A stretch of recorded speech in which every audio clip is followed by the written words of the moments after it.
Spell it right. Yes, ma'am. Thank you. We still have a couple. 56.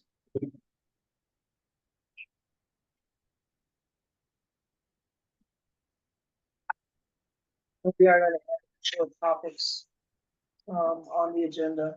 You need a packet printed up for you, or you can? I'll just use this. It's fine. Does anybody need a packet?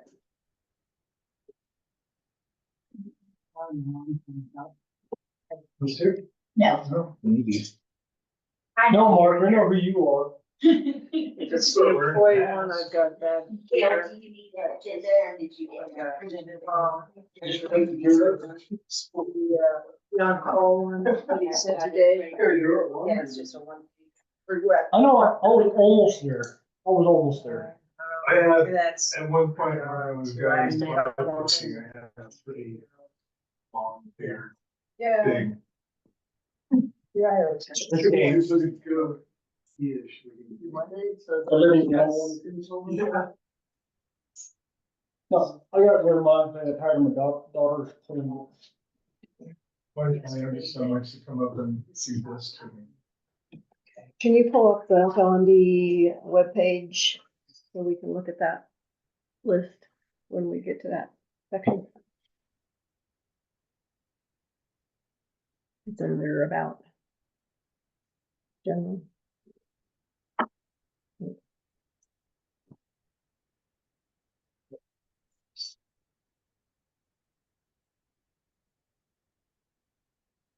Corey, and I'm making you a co-host as well, so you can screen share and stuff.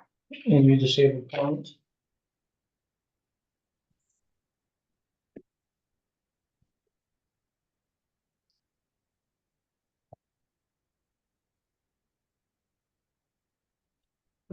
Don't want me to forget, I took this out of your packet. Huh? That's Took mine? this- Yeah. Okay. I know that. Just this page. Yeah, that's not, okay. Yeah.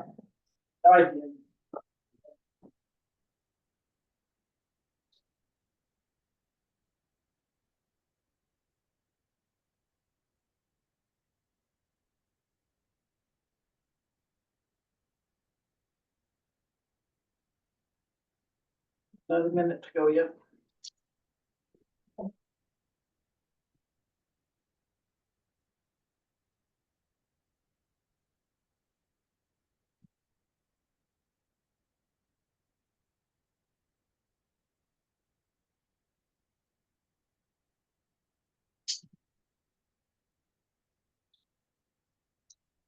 I came off this afternoon. Just It's not, it's just. It's.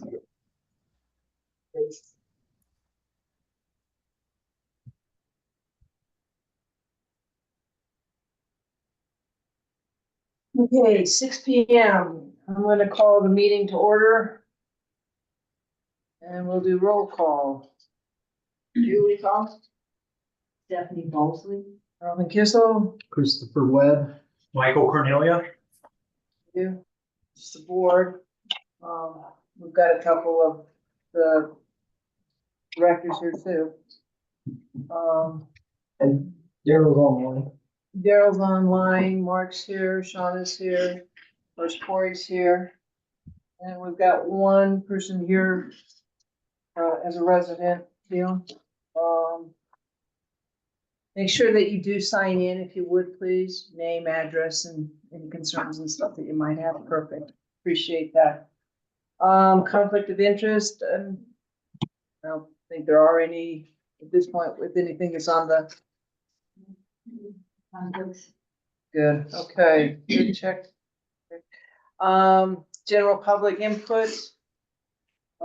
Limiting it to 20 minutes, 5 minutes per person. Please state your name, address before speaking. And in the event of any individual or organization that would like to have an item on the agenda, the board's consideration, please contact the staff Thursday before the meeting. And the president will ask for public comments on specific items that appear on the agenda afterwards, after the board's discussion, staff's input, and before the board's action. And that's when we'll ask for more input. In general, the response to questions regarding the agenda items can be more efficiently answered if provided in advance to the staff via the district manager. Do we have anyone at this time that would like to, that's not till later. Let's speak to non-agenda items. Non-agenda items, anyone that has non-agenda items that they would like to speak about?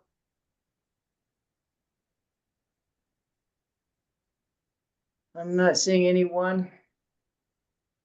So, approval of the agenda, we've already added 2 items. The on-call policy, that will be 5F. And, 5G will be discussion and action on the, Doug Hawkins, discussion about consolidation. So that will also be something we have the attorney's input on that as we ask Corey to do for us. Okay, so that being said, approval of the agenda with those 2 items added. This is Stephanie. I move that we approve the agenda with the addition of the 2 items. I'll second it. Michael, Cornelia? All in favor? Aye. Aye. Approved by all board members. Approval of the minutes and department reports. The public hearing of October 1st and the regular meeting of October 8th. Did you all have a chance to review? Yes, I make a motion to approve the minute. This is Stephanie. I'll second that. All in favor? Aye. Aye. Everybody's improving it or approving it? So pass. Aye, yeah. That will take us to the district manager's report. Okay, the report's in your packet, only a couple things I want to touch on, data safe, we ran into a hiccup with the phones, when we tried to connect the current phone system to the new server that we had installed. The phones did not work. So currently, we have the new server installed and sitting there, and we're waiting for data safe to, what's the word? Port our current phone numbers over into the new carrier that will work with our server. Good. And it's been a pain because our current IT guy has been less than helpful. Or our, I shouldn't say current, our old IT guy. That's a shame. We just had the onboarding process with the new health insurance company we're going with. The open enrollment will close the 18th of this month. I was actually invited to a meeting with PRID, with the county commissioner, Matt Soka. And what was kind of proposed is PRID and Forest Lakes co-fund a sheriff's position that would strictly be for our area. The current response time to get a sheriff out here is at the minimum an hour right now for non-violent crimes, like people speeding, parking, or verbal assault, if you will. Time the sheriffs get there, the parties have already left and the damage has already been done. So, if the board's interested in me pursuing this with PRID, I'll continue talking with the county commissioner and PRID about what all the red tape's gonna be to have a dedicated officer for Dallasito and Forest Lakes, What agency would that be out of? the sheriff. The sheriff's office. So they would hire a deputy? Yeah, that is what PRID proposed to us in the county. Whether or not, the sheriff is even game for it, I don't know yet. I haven't heard back from Sean Smith. Sean or the commissioner on it. And that would be a cost share between Forest Lakes and PRID. Yes. Okay. What is Fridge? Pine River Irrigation District. They're the ones that run, the parking fees and all that stuff up there at Vallecito.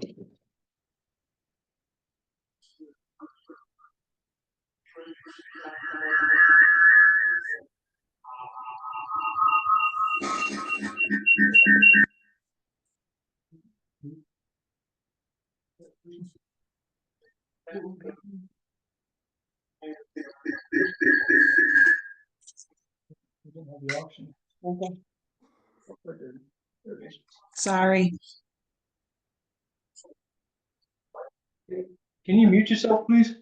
I'm trying. Thank you. Thank you. Okay. And then, in Colorado Trust, we have 1.7 million sitting in that account.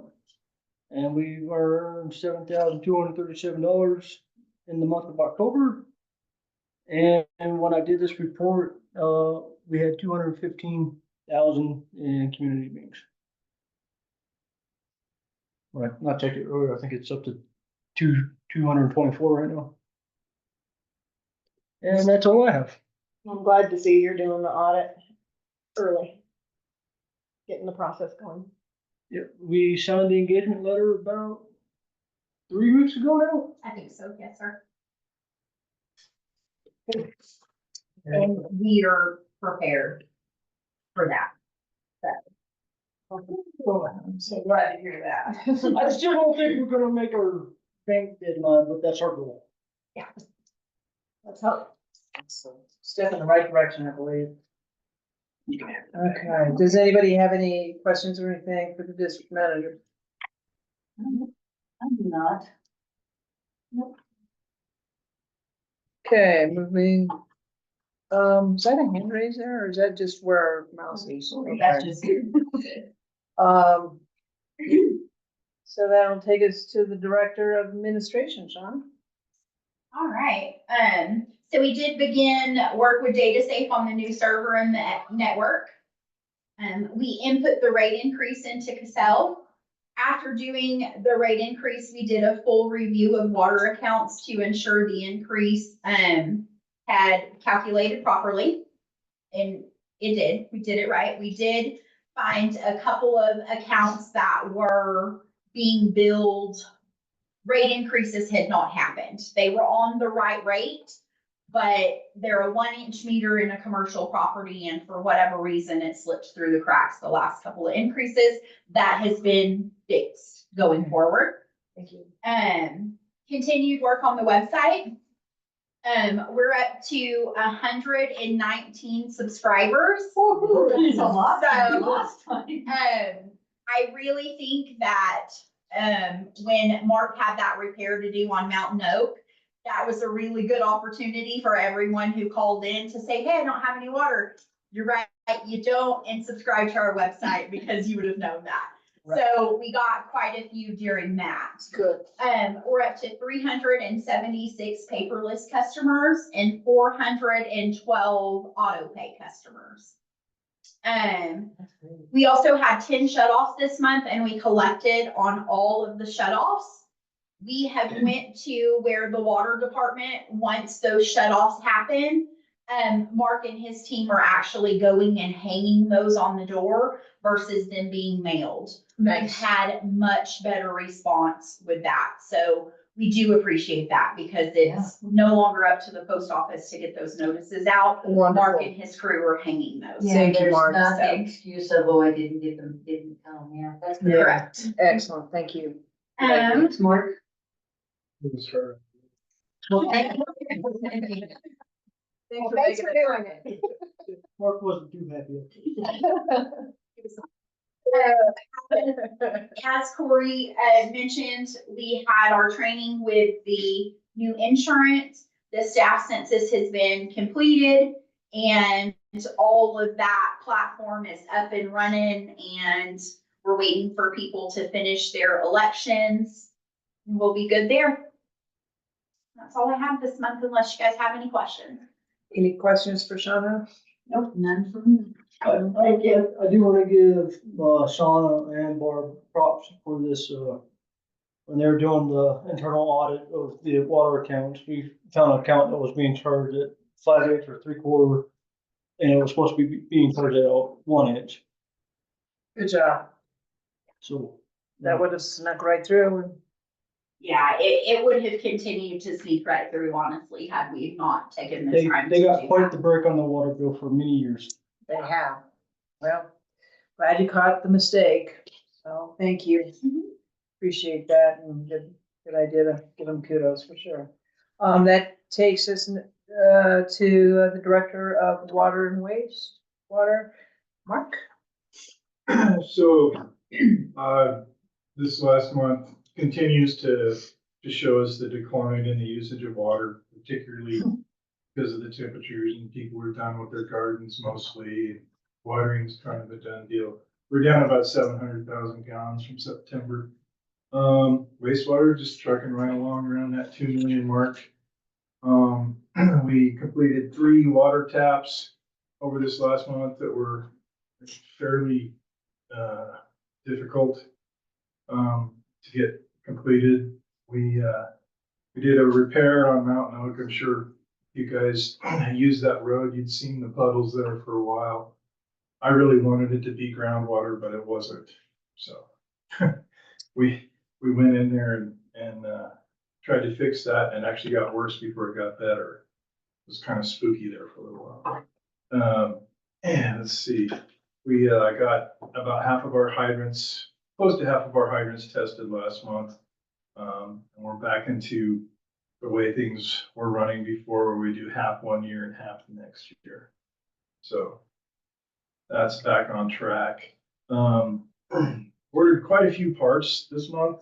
If you guys have read this, you've seen the blowers and stuff, some check valves and some vacuum pumps and some other things for other stuff like the chlorine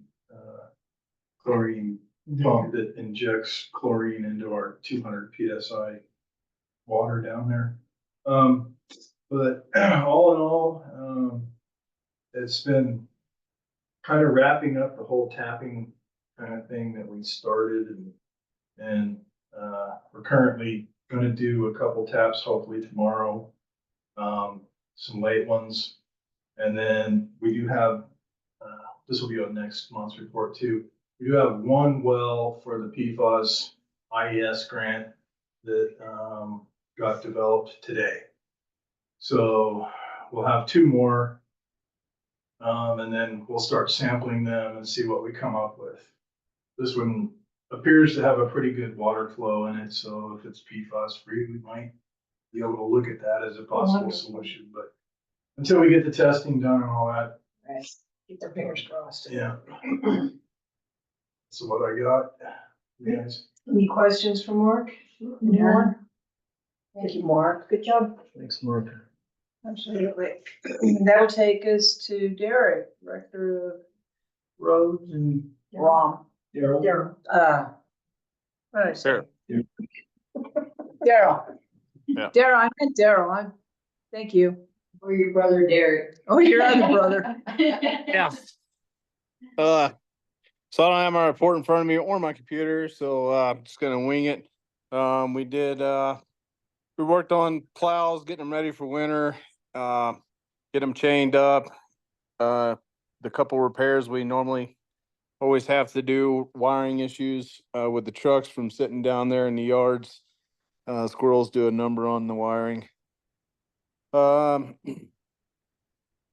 We got the trash area completed, finished, online.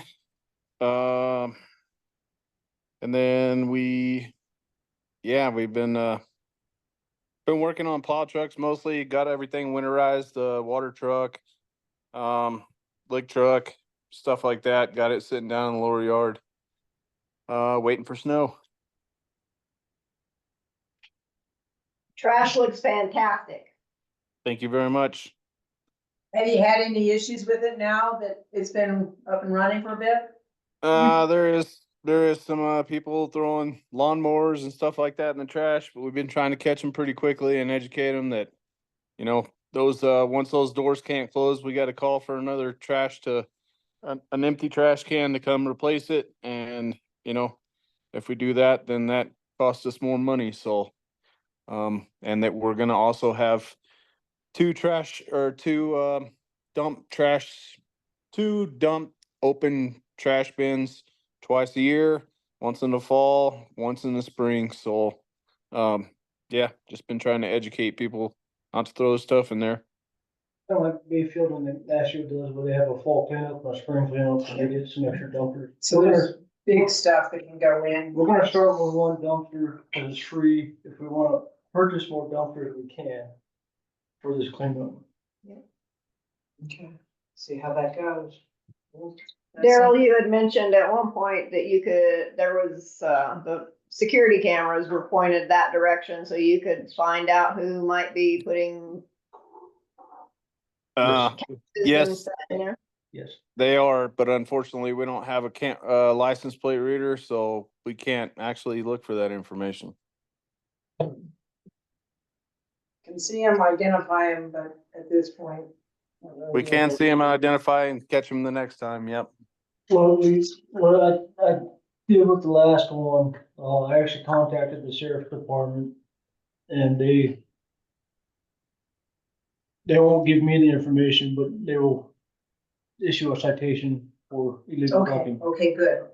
So we are able to It's, follow it's through with that. not like on their top priority to No, come no. be our trash police. So we are looking into a different method. And currently what we've been LPR doing, reader. when they're, issuing new fobs, we're actually getting their license plate number and tying their license plate number to their account. Good. Good, sounds good. Comment? Yeah. Hello. Hi, this is Gina Tyler, 414 San Moritz. A little bit related to the trash area. Will there, I didn't notice it, but will there still be a dumpster for, ash? It's right there. It's right down next. there. Has your Okay, sorry, I clearly didn't see it. I just didn't, if it's still there, I'll look for it better, obviously, next time. I clearly, As you're facing the dumpster, it's on the left-hand side, right before, I'll call it the runway. okay, where it was before. Yeah, a little It's different. It's But you can see it. It's a little further. It'll be right next to that, the big brown building right there. Okay, okay, Small brown building. I'll look for it better next time. Thank you. Another comment. Yes, this is the Newman's 753 Forest Lakes Drive. Love the new trash setup. Thank you, Corey. Yes, also, love the conversation with Prid and Viacito about sheriff's department, presence down here, but there is no chat open in this meeting. Otherwise, I would have put it in the chat. Thank you. We'll chat on this because it was getting a little out of hand. With people always commenting versus doing it during the public portion of this. So that's why the chat's been disabled. Thank you. Appreciate you and your comments, especially when they're good. So excellent. Any other questions for Daryl? No. Thanks, Daryl. It does look good. And the trunk and treat thing, that looked like it went real well too. It did. It Yeah. was good turnout. Had a great time there. Excellent. Good job. That takes us to number 3, 2025 budget public hearing, presentation of the budget. Okay. Everyone online can view what's on the screen.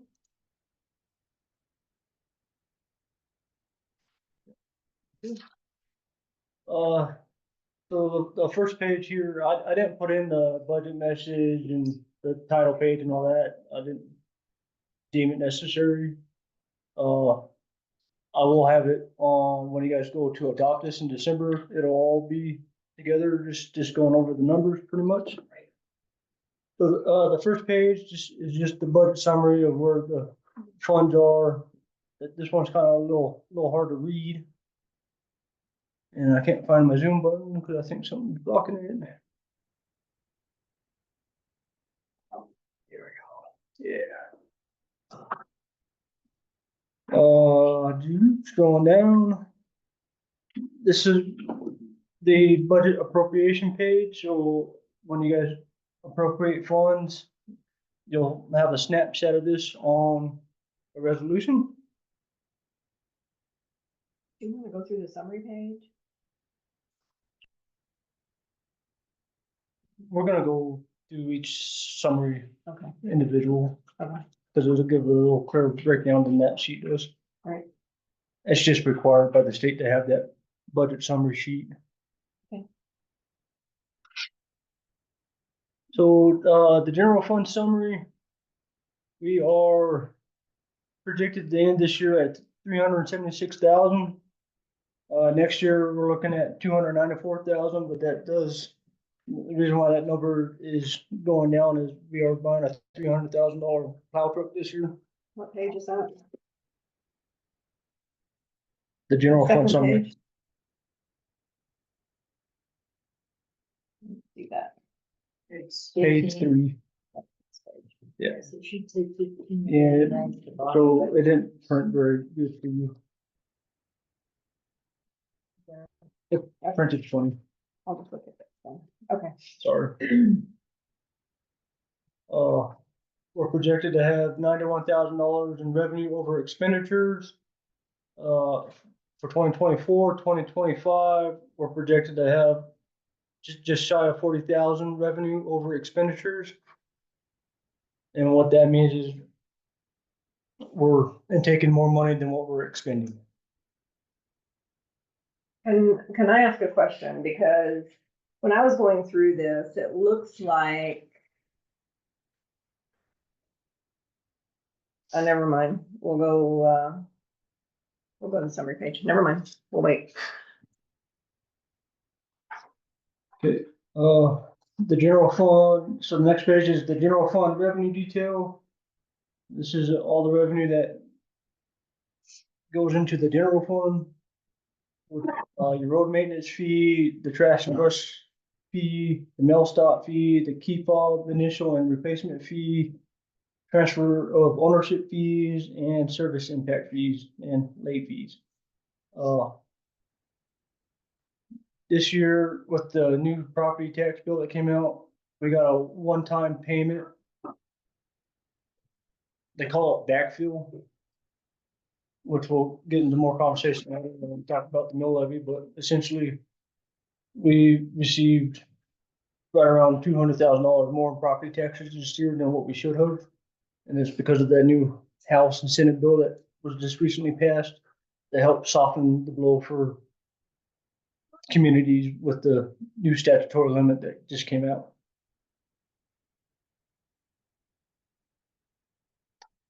So the next page, you want me to go through each page like line item by line item, or you guys just want the summary pretty much? I think the summary is probably for time purposes at this point. It's all available on, so Yeah. will be available for viewing. Okay, We just want to follow along with what page you're on, because I'm on, recreation. I'm going to the Conservation Trust Fund.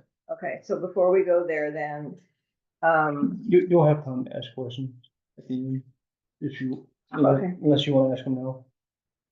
nope, I can wait till the end. Because,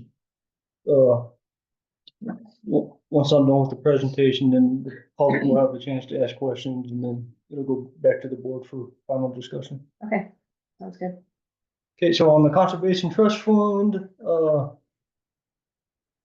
I found an error in our spreadsheet versus what the state has recorded what we had, so we got that corrected and made the journal entry. So this year, we should have an ending fund balance of just over $43,000. And then next year, we should have balance of 53,000. And what the conservation trust fund is, that's, the funds we received from the lottery. Okay. And we have to have a conservation trust fund established to apply for GoCo grants as well. The water fund summary. We're slated to have an ending fund balance of 726,000 this year, and next year, ending fund balance of 458,000. And that's due to a capital improvement project of 300,000 to extend water service line or a water main down Lakeview Circle.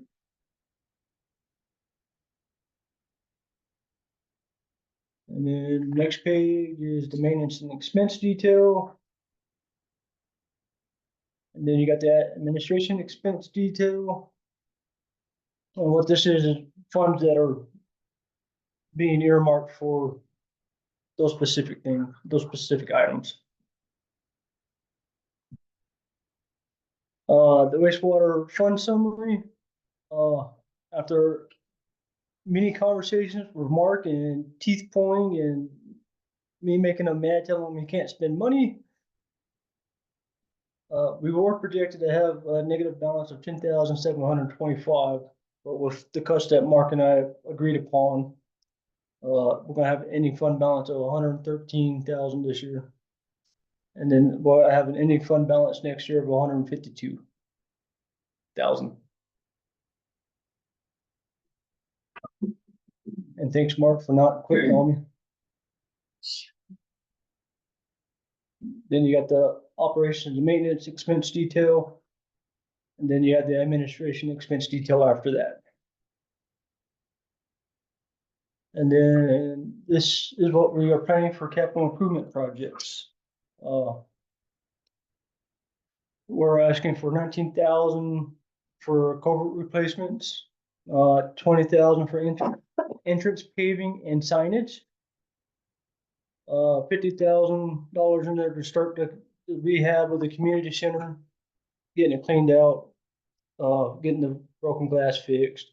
On top of that, I want to open up an insurance claim and see what the insurance is going to pay to cover some of that. So that 50,000 might be more. $10,000 for a storage shed for the admin office. We don't have any storage for documents, or we're running out of storage, I should say. And then $15,000 for a new poly tank for the mag truck, for a total of $423,000 in capital improvement projects for the general fund. The water fund, we're asking for $300,000. That should be circle, not drive. I'm sorry. For 300,000 for a water line extension on Lakeview Circle. We've had 6 or 7 people call wanting to start to develop their lots there. So to me, I think that is a good spot to get back to developing our system. There'll be a return on it pretty quick. There'll be a return on, we'll have the 6 or 7 folks that'll pay their PIFs and water plant fees and all that good stuff. And then the vacant lots will start getting the water availability fee. And then 97,000 to wrap up the mobile generator project, which we've already discussed. It's not mobile no more, we're doing stationary generators. So I need to change the title of that. Those are supposed to be delivered tomorrow morning. Oh, really? Yeah. Oh, good. Time for winter. So In time.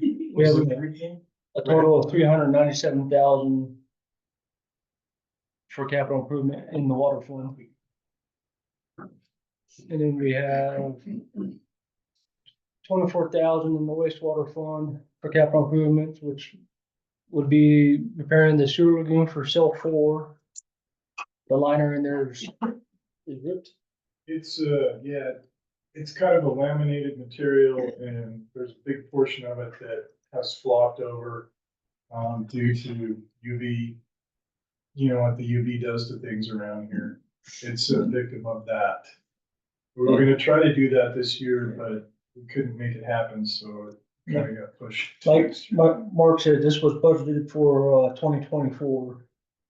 The company, they can't get to us this year, so we're asking to carry it over Just to carry it 25. And then $9,000 to place a generator at the River Ranch lift station, which is our neighboring out of district. If we can get that done, then all of our pump stations and both our lift stations would then have backup power, which is, it's a good place to be. Yeah. It's a very good place to be. Yeah. Okay. And so that's my presentation. We can open it up to, Public comments? Do we have any public comments, anyone? I'm not seeing anyone. I would have a one quick question about the $50,000 for the community center. What do we anticipate being able to do for that amount? Patrick, could you say your name and your Sorry, address? sorry, Patrick Yankee, 986 Alpine Forest Drive. And the question was about the 50,000 in the budget for the community center. What do you anticipate being able to do for that amount? what do I think we'll be able to do for that amount? Yeah. So right off the bat, what I'm looking to do is fix all the broken glass and make the bathrooms ADA compliant. Which bathrooms ain't gonna take much, just reframing a wider door and installing some handrails. Well, like he was saying, I think that has to deal with, like, if we do the insurance claim, whether that amount goes up or down, or goes up a little bit too. And we'd be able to do a little bit more. So the objective would be, you think for that amount, plus potentially an insurance claim, that you'd be able to reopen the community center as it is, or that it would need more work to? 50,000 is gonna be enough to get it fully operational and shape to be in. But it is a good starting point for us to start moving forward. Okay. I do know that 50,000 is gonna cover our deductible, so when we do file the insurance claim, we'll meet the insurance deductible for that building, and then hopefully I'm hoping the insurance is gonna front a lot of the funds. Okay, and as far as we know, the building is still, solid. It's still structurally sound. It just needs cosmetic repairs. Is that still right? Cosmetic, and I wanna have a structural engineer come back out and take a look at the roof system, especially with the triangle trusses. And what's their purpose in supporting that roof. So I think it's all in that review, wasn't it? It's probably been 5-6 months ago. Yeah, but it wasn't really Didn't have a structural engineer. kind of told us what we need to change and what we need to fix. It wasn't really a structural engineer coming in, telling us, hey, the building's safe to use. Yeah. Hey, no, it's not safe to use. Don't even, Basically. don't even walk inside it. Ideal. And that structural engineer visit would be if the budget goes ahead for 2025, or that person is coming sometime sooner. 2025. 2025. Okay. Thank you. Thanks, Patrick.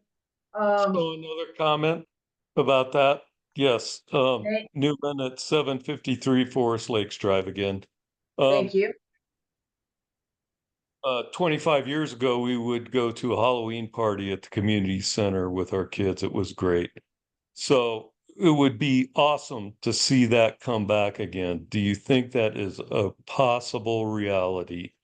Or for other purposes? I had gone to board meetings there many times in the past. So is it realistic to think that $50,000 is going to make the community center a usable facility again? No, Start. no, as I told Patrick, the 50,000 is to get us started and help, it'll meet our insurance deductible, and then I plan on filing an insurance claim to help front the rest of the money to make all the necessary repairs that are needed.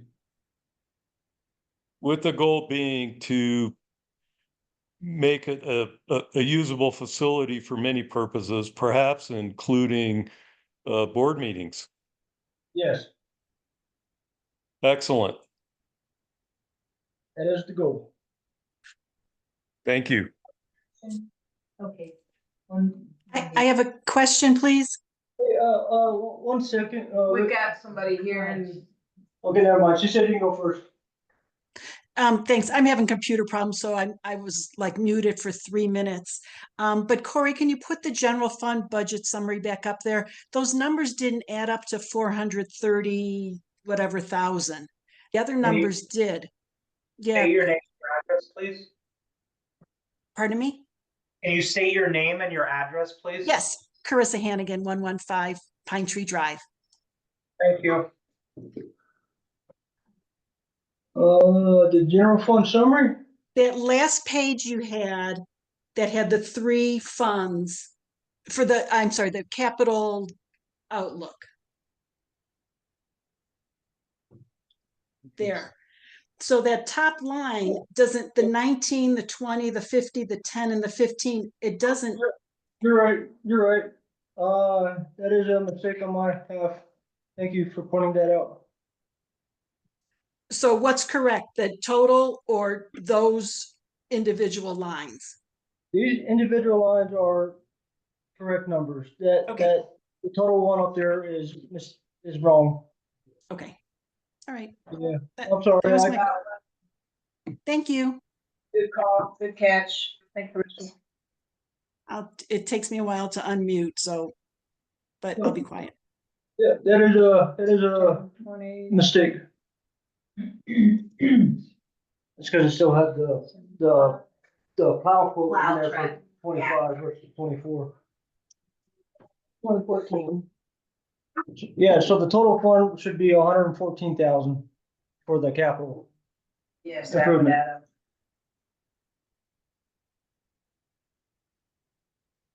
The others look like they're good. Thank you.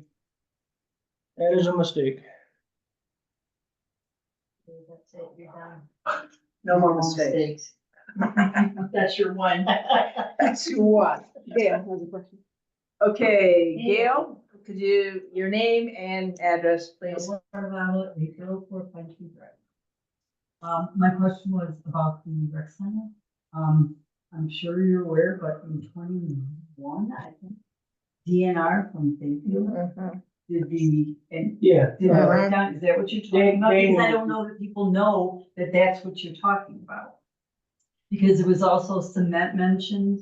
Yeah. Because of the retaining walls and stuff. The header was actually in good condition. It was where the triangle beams came down and met at the base. And he had actually recommended, I recall, different ways of addressing that. Is that what you're Well, hoping we to put in? read the DNR. Can't I remember his want to name. get Dan name and I could be wrong. He's a building inspector. I don't know that he's. He's an architectural engineer.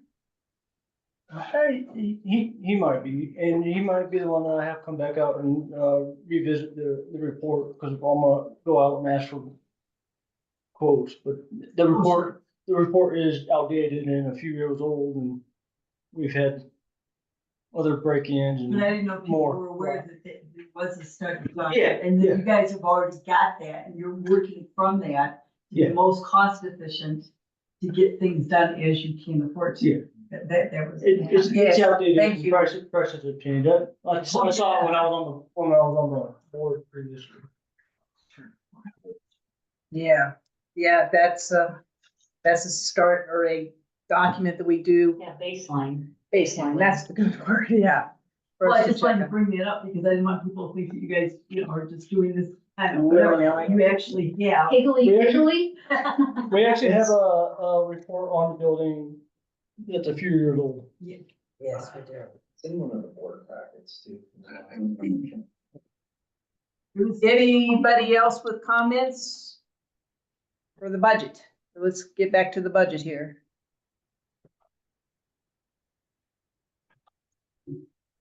Okay, I think the corrections have been made, it's necessary.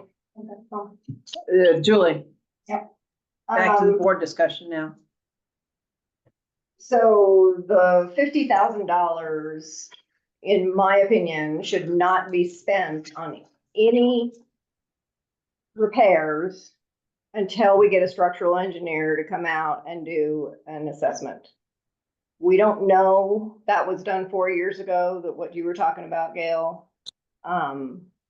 We need to have somebody come out and look at it. We had talked about having an engineer coming out and checking on that And that's first. what part of that 50,000 is gonna pay for. Right, but we shouldn't make repairs on anything until we know what's gonna go on with that.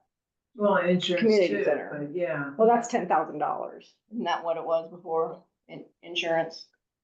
I believe so. Yeah. I don't recall right offhand. I Yeah, apologize. I believe that was 10,000. But yeah, wasn't the plan to use that 50,000 to pay the engineer to look at it before we did anything? Yes. So that would be the first thing before we would anyway. Right. Yeah, Yeah, we need to see that before we do any repairs. but Because as Gail pointed out, we have to do all kinds of concrete work to get that taken care of. Have it ADA compliant it's a stepping stone to go the right direction, don't you think? with the engineer report, yes. To have somebody come and look at So it. that would help to have an engineer report and stuff, and this is a stepping stone to go forward with that. That's why the 50,000 is there as a starting place. And we don't have to replace all the concrete right off the get-go. We just gotta remove it and make this upgrade ADA compliant. I.e. So it's not a Yeah, tripping hazard, So it's not a tripping hazard. right?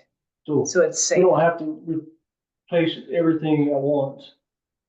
We can break it off in chunks. We just gotta do all the safety, issues that we have currently, and a few internal ADA compliant things that we would have The to be done bathrooms, before we can sure. open it up to the public. The main. The concrete and all like the cosmetic, the rock falling off the retaining wall, that's all cosmetic stuff that can be done later. It doesn't have to be all at once. I thought because the meetings were at night, we had to have lighting in the parking lot and lighting in the building as well. And it does have electricity and it does have There's lights. electricity, yeah. I don't know the condition of the lights. I don't either. Yeah. There were We lights. can get lights or. Yeah, we'd go. I'm not trying to say I don't No, wanna no. see this. We need to really truly understand. I don't wanna spend, And the lights are probably Money. making things ADA compliant and. I don't wanna spend the residents' money if it's not something that is attainable for us budget wise. If it's a $4,000 project, that's years and years of us saving up to get that done. You know, we need to understand the Yeah. full Yeah, story. and that's part of that 50,000 is getting. The structural engineer can give us an updated, an updated report Right, to start with. right. And I think with insurance, with windows, getting it weathered in, preventing further damage. Like, I think that is a good first step too. Utilizing any insurance money or even some of that 50,000 to get it sealed up properly, to get it weathered in, weather tight. And inspected, like you said. That's mine. Just shutting it down, closing up the gaps, closing up the window holes, broken glass, stuff like that. Yeah. I think it is a good first step. Busted doors. Busted doors. Yeah. Yeah. Comments? Anybody else? So Corey, I have a couple questions on the, this page here. I think that's right after the summary. Appropriation. Yeah. So 2024 projected year, let's see, budget 2024 numbers. What has come up with is the budget increase or decrease in this column here. And in December, because we had, when we rearranged the budget, when we expanded the budget, broke it out, we moved funds to other places. So why do we take budget 24 instead of our year-end budget difference? Why do we take the budget 24, which was projected? Because not enough money was budgeted for 2024. With the cost of everything. Does that make sense? When Guy was going off the 23 budget, he was going off, he didn't have year-end 23. Just the audit wasn't. The audit wasn't complete. That's right. But wouldn't we take what our year-end budget is minus the 2025 budget to have our budget increase or decrease? It's the header. It's the Um, appropriation fund. 2025 budget appropriation fund on So one, starting Page at item 10. this is an educated guess, if you will. the year-end, The year end, the year end is not actual set numbers yet. We won't have the actual hard numbers until the audit's complete. okay. So you look So at, that's why you you're look at the taking- fund and you see what you're spending and spending and spending and spending, and then there's a math equation to figure out roughly where you're gonna be sitting at the end of the year. Okay. All right. That kind of makes sense. So let me go to page 25 here, wastewater fund. It was up on expenses and I just didn't really understand why. Page 25. So total wastewater expenses is gonna be 526. Is that because of $300,000 to And the do wastewater, the line? there's no 300,000 coming out of the 300's coming out of the water fund. Okay, right. So the proposed expenses, I've gone, 513, 526. that's the cost of chemicals. That's, parts, materials. Inflation is not only real to the citizens, but it's very real to us when it comes to buying pipe, contracted services, our jet rotting, normal operating expenses, chemicals, testing, Okay, equipment failure. Equipment failure was kind of a big one for us in 24. okay.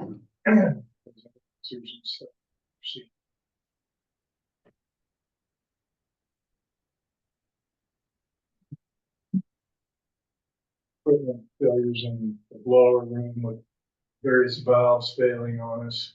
We had some stuff go wrong that, Yeah, that, you know, And they put a little bit more money in there for, engineering on the wastewater side okay. as well.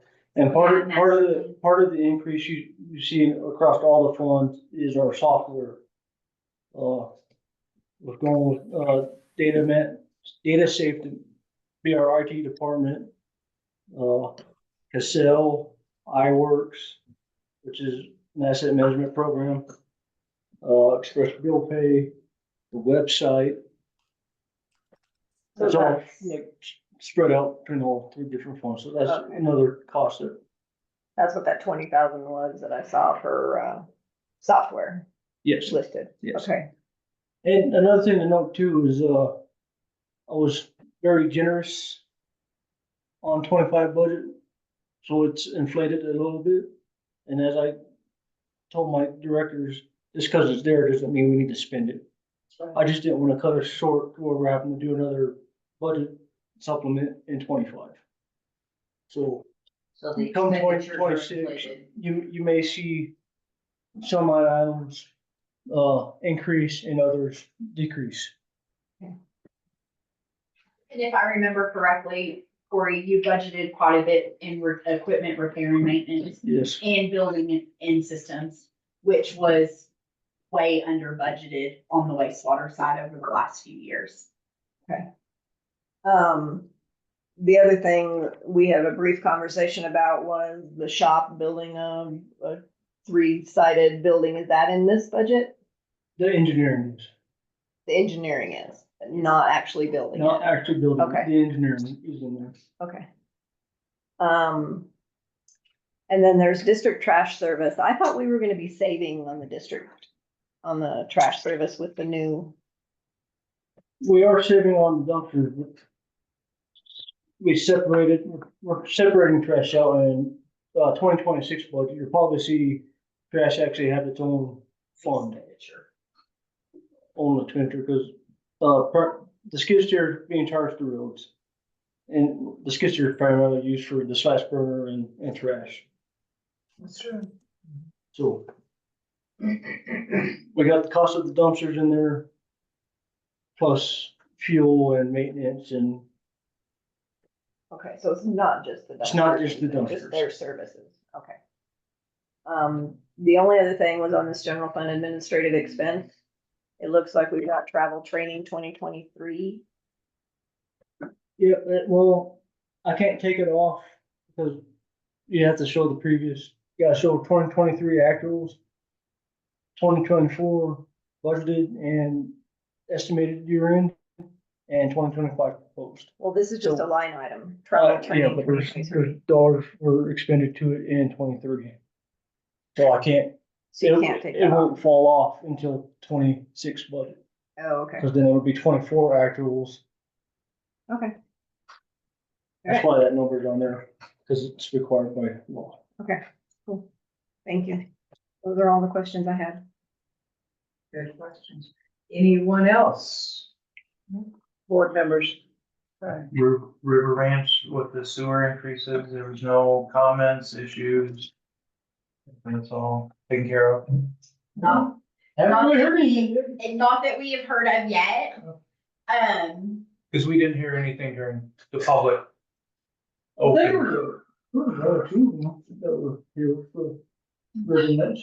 I don't think the word has quite got out all the way yet.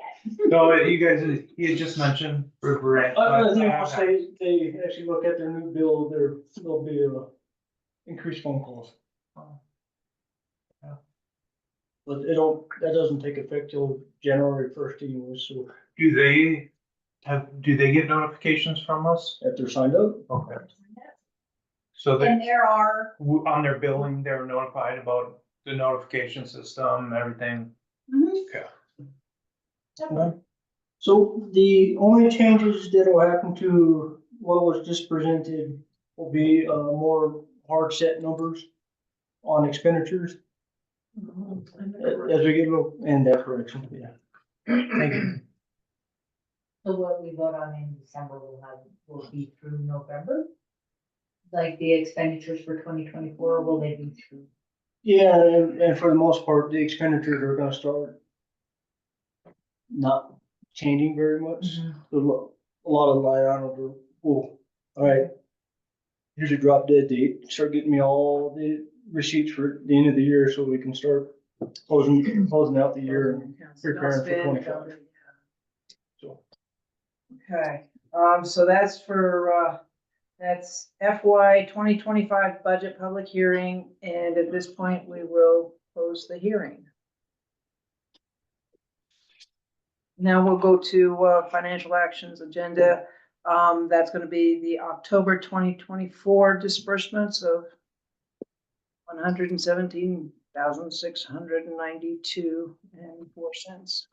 I'd like to make a motion to approve the checks that have been issued from October 1st through October 31st in the amount of $117,692.04. I second that motion. All in favor? Aye. Aye. So be it. And with item, for the financial action agenda, item 4B, we are tabling that until December 10th, our next board meeting. And the reason being I'm asking you to table that tonight is so I can get, a little more accurate numbers, so we only have to do it once, not twice. Okay, and that's FY 2024 budget supplement. So table that until, And I may ask you to table again until we see, final numbers in January. okay. Well, we'll keep that abreast. So we'll put it on next month's agenda and go from there. Or if we do it in December, there's a chance we might have to do another supplement for 24. That takes us to number 5, the action and discussion agenda. A is the FY 2025 property tax mill levy discussion. Yeah, so, in 94, resolution number 94-03, Forest Lakes debruced. And what that means is there was a 5.5%, revenue cap set forth by Tabor, which is the taxpayer, bill of rights. In 96 or 97, 96, the board elected to temporarily reduce the mill levy from 42.109 to 35.524 to keep us Tabor compliant with that 5.5% limit. They didn't have to do that. I don't know why they did it. They did it, they done it. We've been at 35.524 since 96 or 97, when it took effect, 97. The state has come out with a new tax law for those of us that have debruced way back in the day. And it's got a new statutory limit of 5.25%. We're still Tabor compliant as we are now. If you look at that sheet I gave you, it kind of explains it out, we're slated to make so much property tax, and then you add $1,000 in late fees and interest. All right, so you'd have your total revenue of $788,000. So you take that number and you times it by 5.25%. That's how much income you're allowed to generate more than you received off your property taxes, if that makes sense. So anything over that dollar amount, we would have to refund back. So if we stick with the 35.524 mill levy, we're only allowed to generate $829,000 in property taxes. This year we generated 911, but we had 2 backfill payments. If we go back to the original mill levy of the 42.109, we're allowed to generate up to 983,000 in property taxes. And this is where it really sucks to be on my seat right now. We can do nothing and stay at the lower mill levy and not ask to go on our election that's coming up, do a Tabor ballot question. Just not do anything, but then we lock ourselves in at the lower mill levy. We leave it at the lower mill levy, go to the voters. You did say it was temporary, right? It is temporary. It was a temporary reduction made by the board. For the Or- reduction. For the reduction. Our actual mill levy is 42.109. But we have that resolution that temporarily reduced it to 35.524. And if we don't take advantage of lifting it to what it should be, then we would have to vote it in a later date. Right now we we would have- have to go to the voters to essentially raise the mill levy back to its original Right. thing, because the way this new bill works, it goes off your highest two previous years of earnings. So it'd be 2024 and 2025. And if we stay at the 35 mill levy, we essentially just made that our original mill levy. And Forest Lakes has been hurt by that reduction way back in 1996. We're missing out on approximately $4 million worth of revenue that we could have had. And maybe we wouldn't be, this is another position that we're in, trying to regain what was decided upon a long time ago. So And one thing I will note, we do not have to go to the voters to stop the temporary reduction. Because it was made at a board level, and I went to Paul, our lawyer, Right. and verified all this, along with other county managers and other city managers. If you wanted to go higher than 42.109, that has to go To our residents. to residents. If we do nothing and we get locked in at this 35 mill levy rate, we'll have to go to the voters to have them either lift that 5.25% new cap, essentially de-brucing again, or ask them to increase the mill levy. Which is already up there. Seems like that would be the way to go, is just to put it back at the original and Yeah. And move forward. I really don't wanna, keep hitting pocketbooks. But Yeah, but we've kind of been put between a rock and a hard place because of what the prior board did in 97. No changes ever to it. And I do, reading all of those minutes and all of that sort of stuff in preparation for this, I really do think it was just a not completely understanding trying to be in TABOR compliant.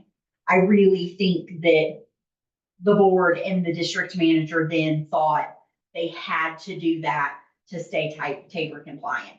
They didn't realize there were two parts of staying TABOR compliant. And if you guys remember when Guy was first hired, he did a ton of research to try to figure out if we had debriefs. We did, but I don't think that the manager or the general population understood what debriefing meant. what it actually meant when, So I think the manager back then was trying to stay in compliant. Like Julie said, we're still digging ourselves out of that hole. I mean, $4 million is a lot of money that could have went a long way over the years. and I just did some, And that would have been that whole time period. Yes. Yes. and I did some rough math on, I just did, what was it? 800 homes or something like that. Mm-hmm. Very basic, not accurate numbers at all, but it equated to be an extra $193 equally across the year. board. A year. A year to your property taxes.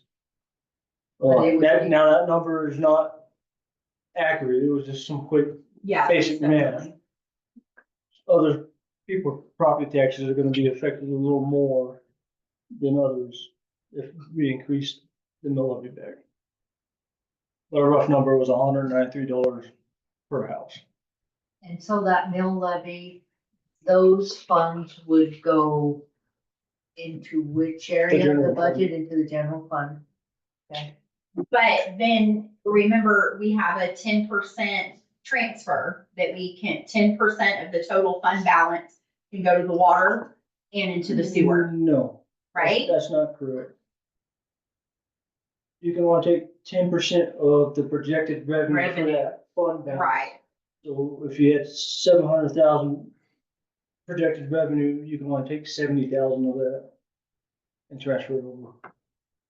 But that could be a big benefit to either one of those, water or. Yeah, and or 2020, wastewater. 2025 and the TABOR transfer, there's 70,000 and some change to the water fund and 53,000 and some change to the sewer fund.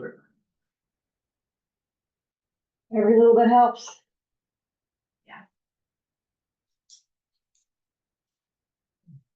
So we just have. Any other discussion? Comment? Yes. Newman again. So the question is, Hey, Newman, if you don't mind waiting until the board's done discussing and then, Robin will. I'm sorry. I'm sorry. Michael, you were. No, it's just, yeah. Just a mumble of crazy property taxes. Chris? I don't have much on it right now. Much comment. I think I've had my questions answered. So there was some, we'll open it up to the public if they want to comment on this discussion. Regarding the, mill levy, 2025 property tax mill levy. Mr. Newman had something to say? Mr. Newman, would you like Well, I to? guess the question is, the additional revenue from the mill levy would potentially offset increases in Metro District fees. So it's a difference between paying it once a year or paying it every month. Is that true? No, that's not quite. With the new property tax law and everything else. No, I see what you're saying with going back to the original mill levy. I guess, In a correct me if sense. I'm wrong, you're asking if certain, if other fees would be lower, like the road fee and the trash fee and the mailbox fee. Is that what you're getting at? Well, if the mill levy were able to bring in additional revenue to the Metro District, which could be spent on Metro District and Forest Lakes needs, then would that not offset the need for increases in Metro District fees? When it pertains to the general fund, yes, potentially that the extra revenue could offset the cost of the fees that are assessed with the general fund. This extra revenue couldn't be used to offset costs for the enterprise funds. And wouldn't it help to balance out the loss in taxes that we're getting? That's more what it would affect because the voters in Colorado passed a bill, I can't remember what it was called, that lowered how much tax revenue municipalities get. And this would help to balance that out more than the monthly fees we pay, right? Yes. Yeah. Okay. And we also have to remember that cost of everything has gone up and we are working on pretty small budgets. And we have to get our budgets up to a higher balance because if anything catastrophic happens or we have something major, we may have to go out and get a low interest loan to fix things if we don't have funds. And even if we do have the funds, we may not have enough because it costs a lot of money to repair things. So we have to look at the big picture. Raising this is going to help us run a little bit easier, not totally in the green where because right now we're working on a really old fleet of vehicles. We're working on old everything. Sewer system. And we've got to start getting things up to where they are in better functioning. They're just better functioning. So basically, there's three options. You do nothing and lock us at the reduced mill levy, or you lift the temporary mill levy reduction and lock us in at the 42.109. For option three, you go to the electors and ask them for a lift of the revenue cap of the 5.525%. 0.25%, 5.25%. So those are basically the three options. Seems to me like the temporary that's already in existence, lifting that might be the easiest way to go. Just, that's my own thought, but. I agree. Yeah, and if wishes were fishes, this would have never been in place. We would have always been at the 42.109, and we would be in a much better place and Yeah. closer to being in the green budget than in the red budget. So I agree that. The if we could- temporary, gentlemen, Two. Yeah, I think option 3 right now, trying to go into, Go. Sorry. go into people's pocket for additional revenue, I think is the wrong answer right now. Like I said, I mumbled it, but I think property taxes are getting out of control and it's just, yeah, this probably should have never happened in 96, 97, and if we could rectify that, I think for me, that's probably the best option without, again, going into people's pocket and asking for more. I just don't think a lot of people are in that position where they have extra money to spend. I agree. This is just for a discussion that you guys will. Right, You guys yes. will need to make a decision on this by December 10th. By December 10th, we need to make a decision on Yeah, this. you'll be voting on the resolution, because I have to have it certified to the county by the 15th. Okay, We cannot vote on it tonight. we don't have. This is more direction, we can't vote on it yet, because we haven't actually got the final evaluation from the county of what our property assets are. Okay, so we we can got wait until our the- next meeting. Our 6-month one that gave us our general look, but it's not been T's crossed and I's dotted by the county yet. Okay, So the in next step- December. And they have till December 10th to get us the final one. And then I'm gonna put the resolution together that day or that night before the meeting We'll bring it right back. for you guys to approve, so I can have it submitted Boom.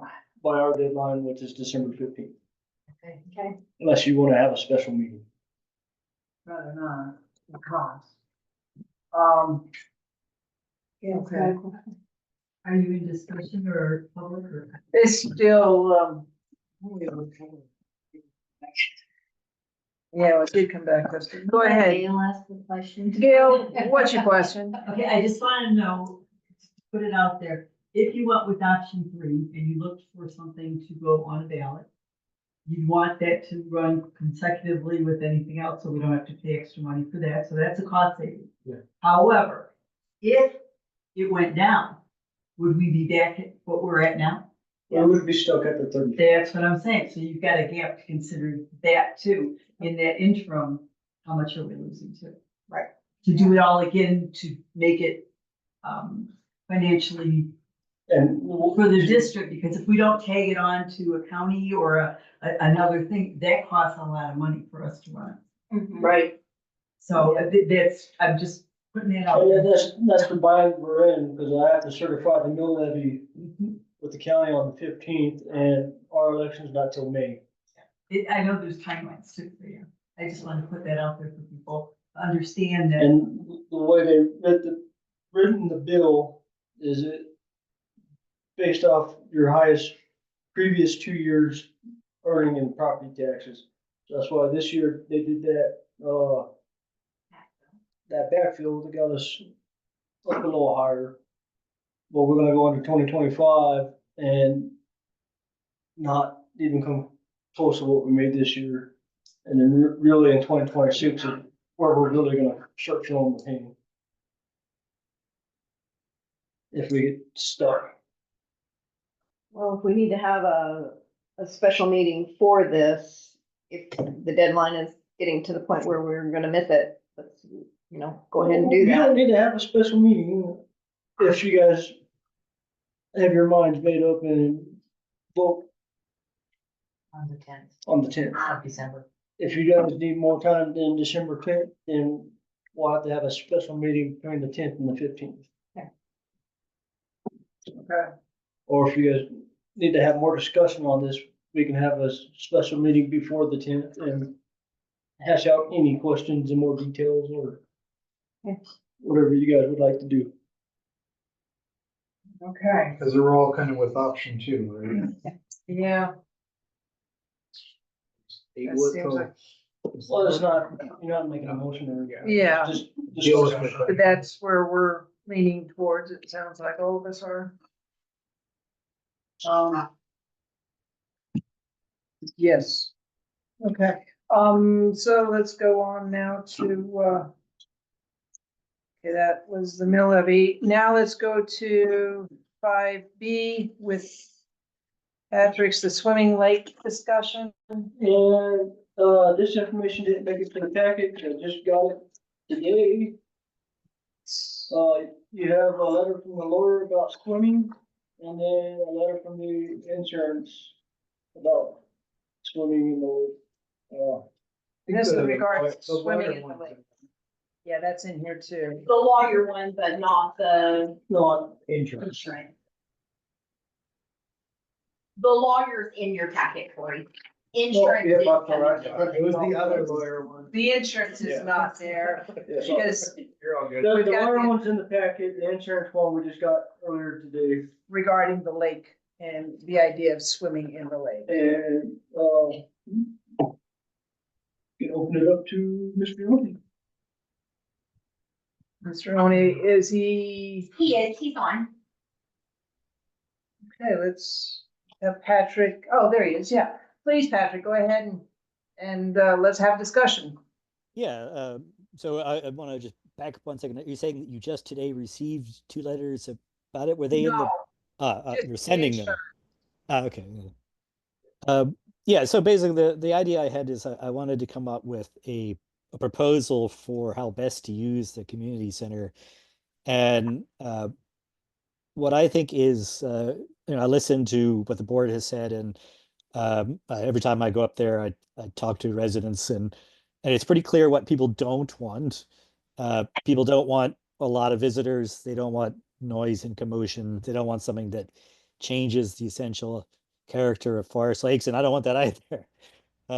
And I think what would really work well for a project that would have the purpose of raising revenue for Forest Lakes to offset the cost of operating the community center, so that the residents of Forest Lakes could then also use the community center at little to no, or as small a cost as possible. If they, I don't know how the community center was organized previously, with if there was a fee charged to residents or whatever.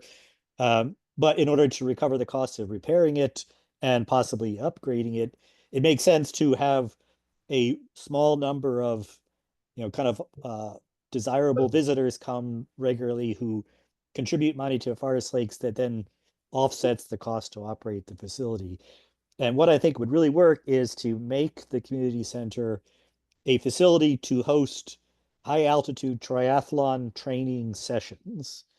This is where visitors would come for a week or 2 or 3 to run, bike, and swim at the elevation of Forest Lakes. There people would come just to do that for fitness purposes, but people would also come to prepare for other events, such as the Lake Nighthorse Triathlon, which completed its 4th year in September this year. And they had 78, I think, competitors come, and it's a great event. It's festive. It's all about being outside and enjoying the place. So what I need from the board to make a formal business plan is 2 numbers.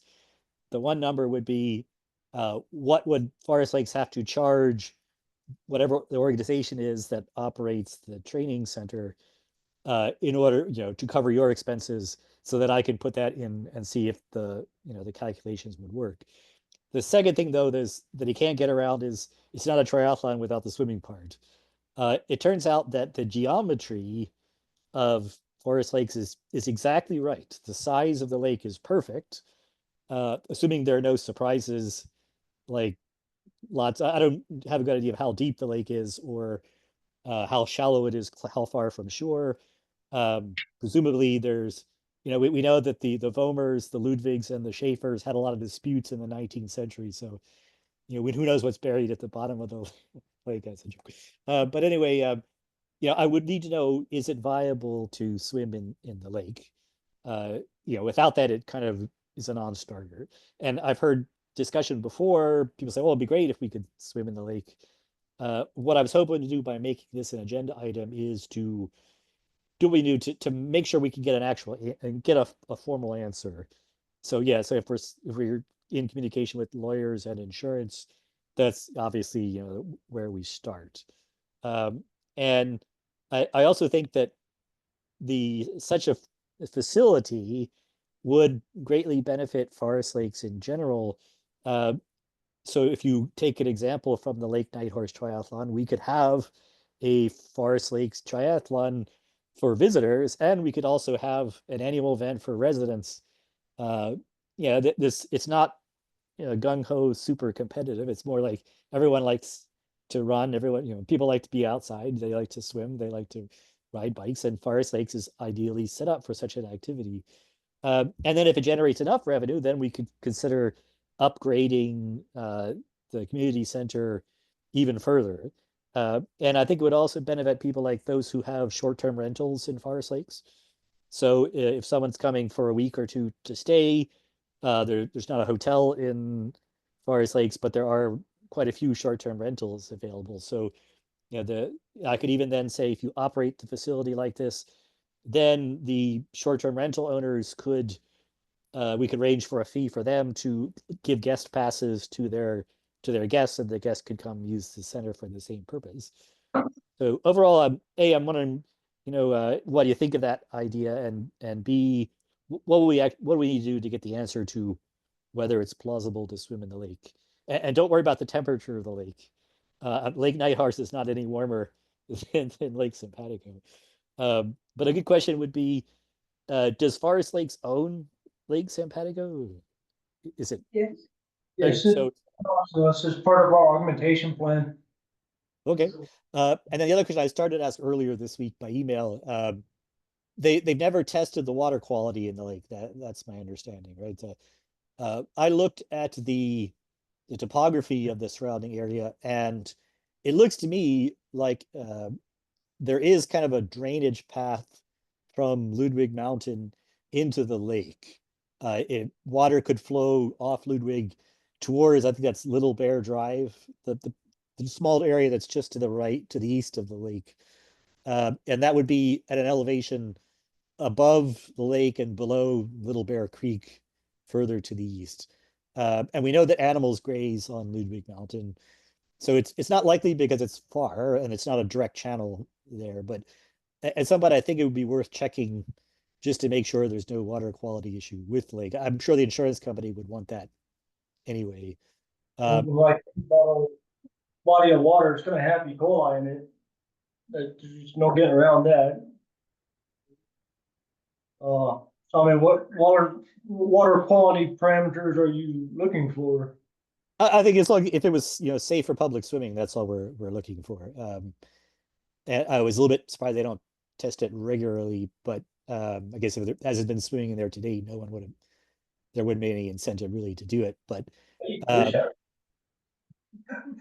yeah, fish are not necessarily a good indicator. I mean, if there were fish floating at the surface, that would be bad. But in terms of things that can influence swimmers, I would, yeah, I think we just take a few water samples and send them off and check, and probably there's nothing, and then we never have to think about it again. But at some point, there is a path, I think, from where the animals are grazing into the lake, and therefore it probably should be checked. And we do have beavers in there, and those cause, what is that, Gaillardia or Giardia or? Giardia, yeah, okay. Safe to swim in, don't hurt it. It does from. But It's no different than like Nighthorse, Yeah. Navajo, Vallecito, Lemon. Lemon. Any place you have ungulates and beavers, you have the complete life cycle of Giardia. I was hoping somebody would say ungulates today. I mean, I don't necessarily think we need to test the water quality to know what kind of microorganisms are in there, because I mean, Same as. everyone that's in this room has probably gone swimming in Vallecito and been exposed to the same fecal matter, E. coli, Giardia, Cryptosporidium. But they also have flowing water and we don't have flowing water. Our water is stagnant. So there's not a flow to get some things out, not necessarily bacteria and stuff, but yeah, We wanna spend the money to have it tested. no. I know in the Front Range, they deal with algae blooms. Is that pretty obvious when that happens, when it does become an issue? Yeah, I lived here quite a while, and I've not seen an algae bloom that I would consider an algae bloom. You'll see the growth of the plants and whatnot there, particularly if we have a long growing season, which has been happening in the last 15 years, more so than it did in the previous. But that being said, that's part of what the whole trying to get the carp in there every year is supposed to help control that biologically, where you're not throwing chemicals and stuff. Okay. That's kind of a function of the growing season, and whatever doesn't come down in the wintertime, tends to concentrate over time because it's not getting flushed from our runoff. Mhm. So it's a function of our climate changing a little bit. Yeah. It's a function of the growing season. But I've never seen a blue-green algae out there that's doing this kind of thing out there. And I've been here 24 years now. I have seen some great plant growth in there in different years. Yeah. And there's ways to mitigate that biologically, and then if you wanted to do something chemically, you could probably do something. Is I'm the not a big fan of chemicals in my water sources. I know like Lake Louise over there, they have had some serious algae bloom issues the past couple of years. So that's the only reason I know about it. It sounds like if we were to allow swimming, we'd have to monitor it, is what Paul has, basically. You need to warn or close the lake if there's known dangerous conditions, such as harmful organisms, or other known conditions that would make use of a lake unsafe.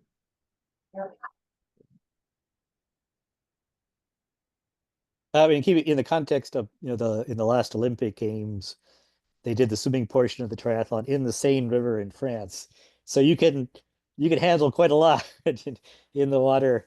I think would never be anywhere close to that. So, but yeah, it definitely, I think monitoring would be required. And is just taking a quick sample something that could be done, sooner rather than later, just to see if there is any kind of issue. Well, the lawyer is recommending the health department has to be involved, there has to be policies, swim at your own risk. Our insurance company, and Corey's got all that detail from the insurance company about the lake. Yeah, basically staging signs saying no lifeguard, swim at your own risk. And they're like recommendations. They're not saying this is what we have to do. We're not gonna put cameras, around the lake. I'm not dedicating a staff person to go walk the lake every 30 minutes. CYA. The for sure thing the insurance company said is there would be an increase in our property and liability. Because we would have to cover the lake as a swimming body. Recreational. One thing I would sorry, what I was going to say is one thing to note is that if things are set up as a triathlon training facility, then the participants in any week or two, they would be covered under that program. So there would be liability insurance that would cover the participants.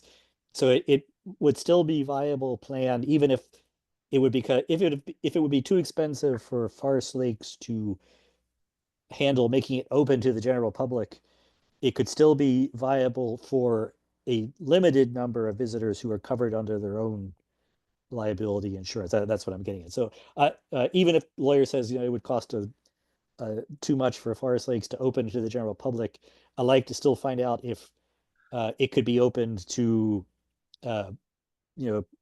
certain participants and not everyone.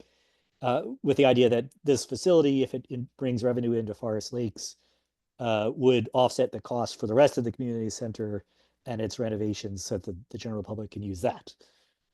So I'd like to see if it could be done, even if it's not open to the general public. But we'll, first things first, let's find out what it would be to open it for everyone. Is it even feasible to do?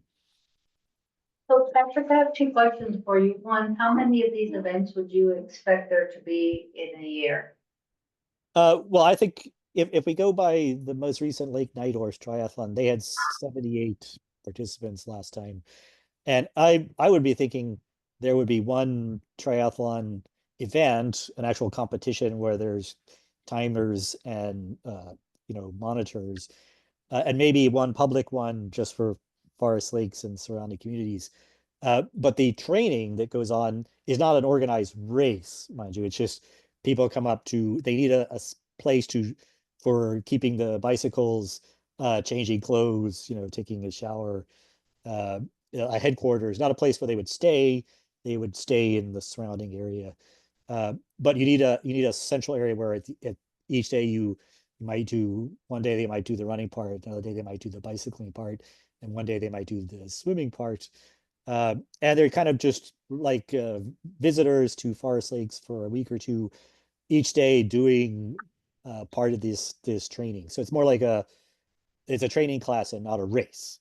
But I think if you made that facility amenable to that, it would make sense to, given the success of the Lake Night Horse Triathlon, to consider organizing a formal race. But it would work either way. I think that would be that would be fun. I'd participate myself, but it's not necessary to the proposal plan. The real revenue for the proposal plan would come from these weekly visitors who, if you say 5 or 6 people a week, you stay for a week each week through the season when it's amenable, which is it could have been, they could still have been doing until the first snow falls, really. I'm gonna go ahead and cut you short here because we're kind of going over some time limits here. Sure, okay. I'll turn it back over to the board. And Okay. this is swimming at the lake, in the lake is actually the swimming, whether the triathlon thing could be something, which sounds like a fantastic idea, but the idea is, do you open up swimming to the lake do you open up swimming at the lake? And based upon what I'm seeing with the attorney and the insurance, there's a little bit more that needs to be done in the way of testing the water and the health department's approval and a few other things. Insurance. And insurance would also be going up. Well, and they also they could potentially go up depending on what we decided to implement and not implement. And signs and everything else, so there would be a cost to it, but again. Are we forgetting that the lake is gonna be drained? No, We don't know that for sure. that's not been forgotten. Okay, and I just want to let Patrick know, the lake is the lake because we do get runoff in the spring. If we do not have snow in the winter, the lake dries up. If you looked at the lake, you were out there when I was walking my dog, so you were looking at it, probably at its lowest this year, but last year or 2 years ago, it was it was dried up. We had no spring runoff and the lake was half the size. So that's something that we can't control. Yeah, okay. I think that these kind of fluctuations would be understood, right? It's more, and it's not like we counting on in advance that the lake will be there next year. Whatever revenue the training and or the event bring in would offset the expenses, and if there's no training because the lake is I'll trying. turn it back over to the board to finish their discussion. Okay. Okay, well, it sounds like there's discussion stuff for the board. Thoughts? I think as I've stated before, and the lawyer touched on it as well. I don't think we should ever take actions on individual groups that isn't available to the community as a whole. All the residents, yes. Yeah, so this is, in my opinion, this is kind of an all or nothing thing. This isn't open to private and not open to the public or community. Right. Yeah, I mean, kind of like the insurance lady says, to me, it's, you know, if you open it to some, you have to open it for all, so. I mean, Absolutely. and then I don't know how I feel about the idea of the rec center kind of being like almost like an Airbnb rental, it sounds like, for certain amounts of time. I mean, Well, what I heard was changing, not sleeping. okay, yeah. I mean, as long as it can be used for everybody in the neighborhood, who it's meant for, that's not, you know, as long as there's reservations as we move forward with the rec center down there. Yeah, I mean, right now it's closed. It's subject to a lot of work yet too. Which, by the way, Almost Pat, feels a little early. Patrick, I did find in the April board packet, it does have the building condition assessment of the rec center, and it's done by Dan Naaman And then, Architecture, and it's 14 pages, so you can look it up online if you haven't already. Yeah, great. Yeah, and just to emphasize the other quick point, yes, there's no intention for anyone to hang out there like it's an Airbnb.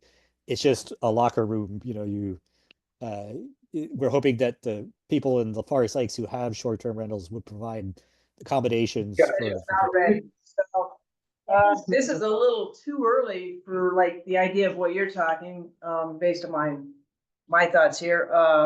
Because we don't have the rec center up and operating. The lake is not ready for that right now either, in my mind. We may have to meet a lot of requirements to have the lake open to swimming. I don't know that we wanna. so if I may, because we're Yes. selling out on a topic here, would you like me to at least get the water tested or? No, I do not. I don't think that we are in a position at this point to. Maybe down the move road, forward, Right? maybe a little bit later, but not right now. So, the park committee and myself can meet outside of this and have some more discussion. about the Yes, whole outside of thing. here. Let me see how much it would cost to test the water in the lake. Yes, I can get you a cost. That would help. And then, yes, the rec center group can all meet and move forward with that at this time. We do need to probably move on to the next agenda item, which is the web content discussion. Can somebody explain what that's about? Director Soul has asked for this to be. Pretty much. How should I do it, right? Asked to have website contents put on the agenda to discuss what should be on here and what should not be on the website. Back in March or April, we had discussed not having the schools and the landfill and all these different things, TBK Bank, Pine River Valley Center. Only things that pertain to Forest Lakes would be on here. We had discussed that it was not responsibility of Forest Lakes to say, hey, here's TBK Bank's phone number or the grocery store. Only to what pertained to FLMD. So I had talked to Corey and Shauna and gave them my recommendations of what needed to be removed. And Corey wanted to have it come back to the board for discussion. So for some clarification, there was discussion, but y'all never voted. No one ever gave me any direction, so. We went back through the minutes and we had the discussion and part of it was if we're gonna put one propane company on there, we need to put them all. Put all the banks on there. Exactly. Yeah. I don't know if I that was before me, but Was. I think it's kind of nice for people who move here to go, oh, you know, these things do impact me, but you know, maybe we either expand it or. And it's helpful for staff too, because when we get new residents, they'll call down and ask for, hey, who does this or who does that? And they can pull up this sheet versus trying to Google different propane companies and refer people to this sheet. I mean, some of the stuff needs to be updated, like that's the Pine River Library. I don't believe there's a Lavina McCoy Library anymore. Isn't it called the Lavinia? I think it is still Lavinia called that. McCoy. Is it? Uh-huh. Mhm. Yeah. Um, Okay. I know about the Pine River Library. Right, Yeah. right. The grocery store, I mean, it's got pertinent information on it. Okay, and there's utilities. It's not always up 100% up to date. This looks like hopefully good a lot of those information. aren't Well, changing. I mean, to me, it feels like we're not advertising anybody, but it's like you said, Shauna's probably gets bombarded with information if she can just send them there and She can save sell them to the office time. webpage. Well, if we do that, we have to make sure everything is on there. I mean, you know, If it's in the phone book, it goes up there, right, basically? pretty much, I mean, you know, you've got all the utilities, you're gonna have all utilities, all. Black Hills Energy, LPA, or our two main providers for our area. But it's really up to, Utility what we had wise. discussed before was it's up to the residents to go out and find that information. And we could have general information on here. You know. It's not the responsibility of Forest Lakes to tell residents where they need to go and what they need to do. Yeah, but in a way, there's a lot of, you could spend a lot of time reaching out to all these places and they're like, oh, we don't serve Forest Lakes. Oh, we don't serve Forest Lakes. So it'd be kind of nice to have a list for people here that they can actually find a service. Just my thought. That's it. Gail, did you? I've got a great person. A compromise might be to take it off the website and instead put something there, New Forest Lakes. Come and see our welcome packet. Then you have it down here, you have it, that invites the people to come in, and that's where you sell your how to pay bills, how to do this. And as a bonus, you get this little packet that tells you all the things that are available to Forest Lakes residents.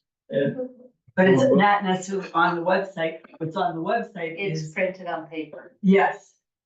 And there's an expense to that. And It is, right. but it also gets people to come in. That's how a lot of the schools do it. I know things are on the website, but you're scrolling and scrolling and scrolling and you're adding more and more and more, and people don't want that. They want the quick answer and how to do it, so you invite them down. You have that face to face, you hand them a piece of paper, and if they need it, and that's where you sell your website, that's where you sell your billing, that's where you sell, you know what I mean? You have that conversation. That to me goes a lot farther sometimes than people just scrolling on the website. I'm just more concerned about us not having the right information, too much information.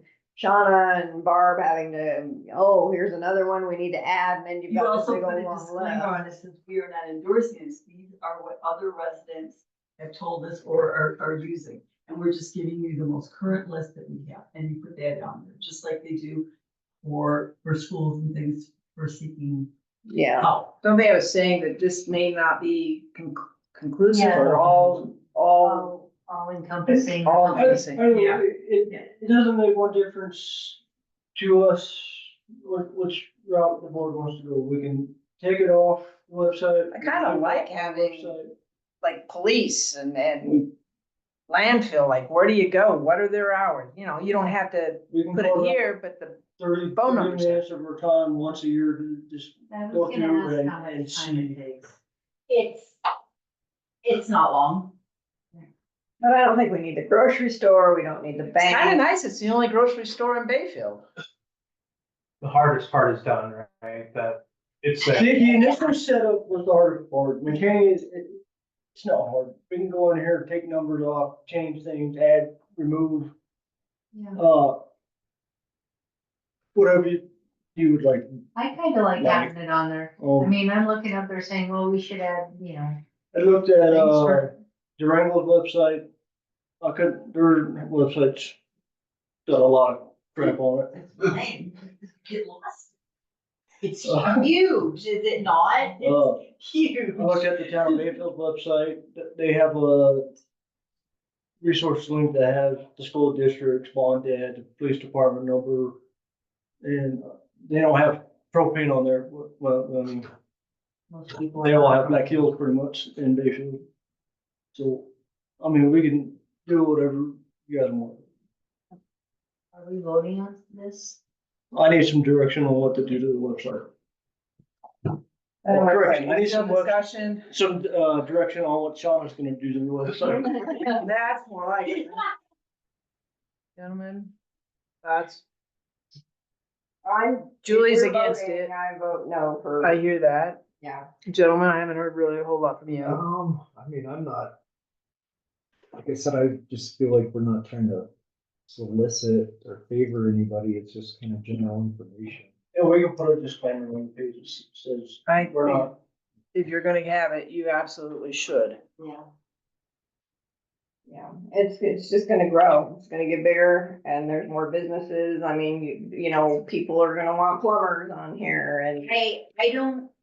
I think we pertain just to major utility companies. Useful information like the police department, the post office, those sorts of things. Right. I don't think that we ever make the decision to put private businesses Contractors or anything. plumbers Yeah. or, Right. That's what we had talked about Yeah. before too. okay, keeping that to something manageable So like maybe this take maybe. the banks off of there? There's only one bank on there. there's, Right. there's Two. two. Three or- There's two. Oh, I got community. Thought about Yeah, maybe yeah, taking yeah, that, I've maybe seen that put the banks on. Okay, so take the banks off, but Everything else? Take the local banks off. Yeah. The work has been done. I think a disclaimer, and I think it's, to me, it's additional information for the community that, yeah, you know, But this do add a isn't a disclaimer. recommendation for any services. List is updated as necessary. Yeah. You know, just a little disclaimer, and I think any information to the public is fine. So could we add a disclaimer to that? Yes. okay. It looks And I still nice. hear that Julie says no, I don't agree with everything that's on here now. but with I a think couple of we those need- corrections, like the banks and stuff off. I think we need to limit it. No, they're already there. though. They're there right now, but yeah, what I Like hear she is said, we're it not, doesn't take long to do it. It's pretty minimal. we're Yeah, not, it literally is 2 clicks of a button. so anybody that wants this information, it's available. We're not pushing it. But we do want a disclaimer that says we're not pushing it. And that it's maybe not all inclusive. or- What I'm hearing, take the banks, take the grocery store, No disclaimer. I say and leave the them. disclaimer. I'd say leave them I myself. kind of think they should stay on there too. I mean. We're a small community, and I think, So we'll leave them, just add disclaimer. Add Oh, the it- disclaimer. I mean, that's my opinion. That's, is that's, We're a that's small 3 out of- community, we're not, I'm giving you 3 out of 2. 3 out of on 5. Just add a disclaimer, or 5, sorry. I think everybody's saying yes to this disclaimer. Yes. Yes. Okay, everybody's yes on the disclaimer. And as for, we've got 2 that say take off some of the stuff, and we've got 3 is leave it like it is and move forward. Is that what I'm hearing? The thing I said was Yep. take the banks off, so. Okay, I'd say leave it as is. and you take off everything or don't have it at No, all? I or- just don't feel that we should have all this information, so. I'll go with whatever the majority wants. Same with me. I will say that upon Julie bringing this to our attention again, we did go in, we added all the propane companies. Anyone who had a website that I could link from our website, I added. So AmeriGas is no longer the only propane company on there. Good. Feral Gas, Basin Co-op, and Arrowhead all had websites that I could link just like AmeriGas was. I see a few corrections that need to be made just looking here. It's no longer the health department's name changed with a phone number. So Barb and I will go in and edit anything that needs to be edited with some direction from you guys, whether it's just a disclaimer or you want things taken away or. I think though that this is going to create a little bit more work for you at least once a year to update, make sure everything is current. And of course, the disclaimer saying that we're not responsible if it's current. One more thing on the long list of year-end projects is not gonna make it or break it for Barb and I. Okay. So it'll be fine. We need Mark's personal number up there. Oh, he's there. Keep digging. Get there over there. Otherwise, I think it looks good. It's, Yeah, I think if I. we're was offering visiting information and to just people. Moving here, I mean, there's stuff up there, I'm like thinking, what if I wanna call the CDOT office here? Who do I call? Yeah, I mean, to find that CDOT for the Bayfield Maintenance Office, that would take some serious digging on the state webpage. That's all I'm gonna say. That's a kind of. I can give you the former cell phone. Who's the foreman in Bayfield? I think people moving out here from big cities or other communities get excited about it, Yes, and what is his last I name? think it's a quick, here's some community numbers. I think we ought to try it and see how it goes. You know, we can later on decide this isn't gonna work at all, but let's give it a try. You've already done it. So let's move forward with that.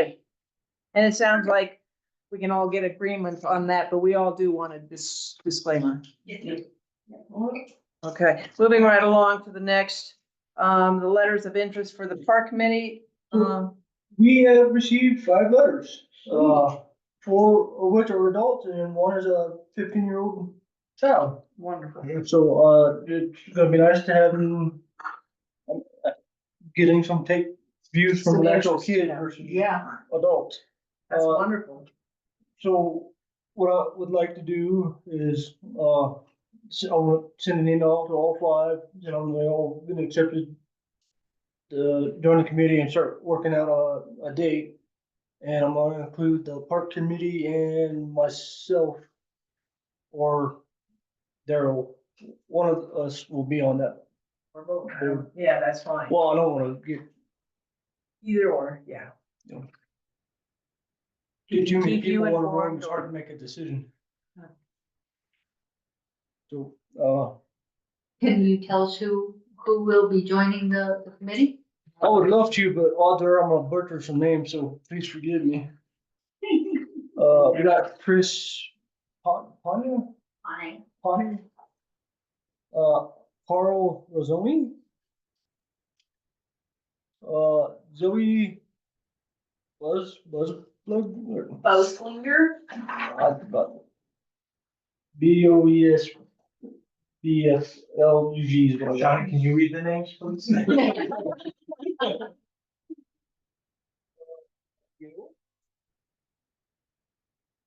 And Ellie Schaefer. I think those are the 5. Notice he didn't even attempt your last name, Gail. Gail, Well, she's here first, she might smack me. Okay, send an email and to the 5 and And you also see, the rec committee. the park committee and Yes, hash out a date for the first meeting. sounds good. Sounds like a great idea. Okay, let's move on to, oh, I'm sorry, go ahead. I just want, when this was discussed before, meetings were to start in January. Is that correct? It was a decision by December, start in the new year, something to that effect. That's what I recall. Something to that effect. Okay, I just Something like wanna let you know if you're looking for a bill code. Their fiscal year runs, July 1st to June 30th. I actually have a calendar Alright. of their, when you have to turn in your conceptual letter, telling your The interest on concepts are file. January 23rd. Yeah. Okay, cause it moves fast, They and then got it, 4 different cycles. yeah, and then it's, well, that's the 3rd cycle, that's the last one for this fiscal year. Yeah, for this. And you have to wait for it to be accepted, or accepted to apply, then you apply and then go through the, yeah. It's quite the process. Let's get started on that then. Appreciate that, thank you. Move on to the personnel policy, and this one we do have to take an action on tonight. So y'all, been able to review it, I made, well, I didn't make any changes to this one, actually. Outside of it being approved by, or being reviewed by you guys and the lawyer and the HR consultant that I worked with. That's it. Yeah. And I did, redact your guys' information, email addresses and phone numbers and addresses off the letter before I put them in the packet. Just FYI. Especially because there was a minor on there, like, yeah. We're gonna do away with that. It goes out, yes. So, I don't know if the board has any discussion on it, some of the highlight, the major changes was with the on-call policy and the way, vacation and sick time and comp time were being utilized in the amounts.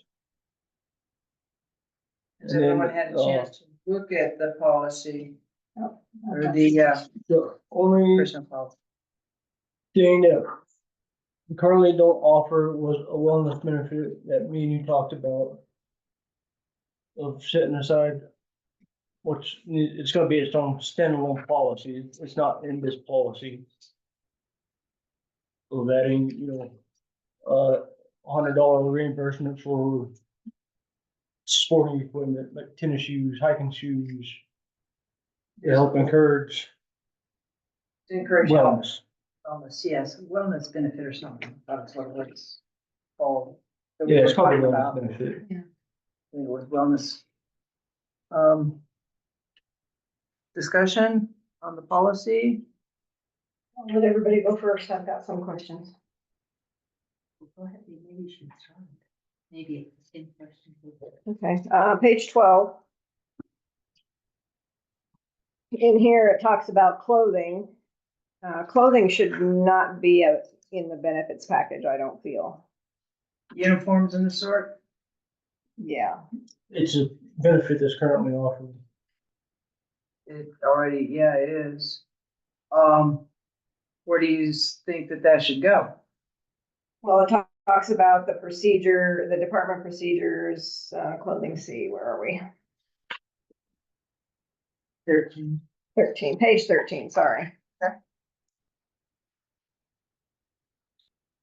So do you feel that's really a benefit, or is it more, I think it's a benefit. I think it's huge. Having worked at a place where I had to buy my own hard code boots, like $200 a pair, yeah.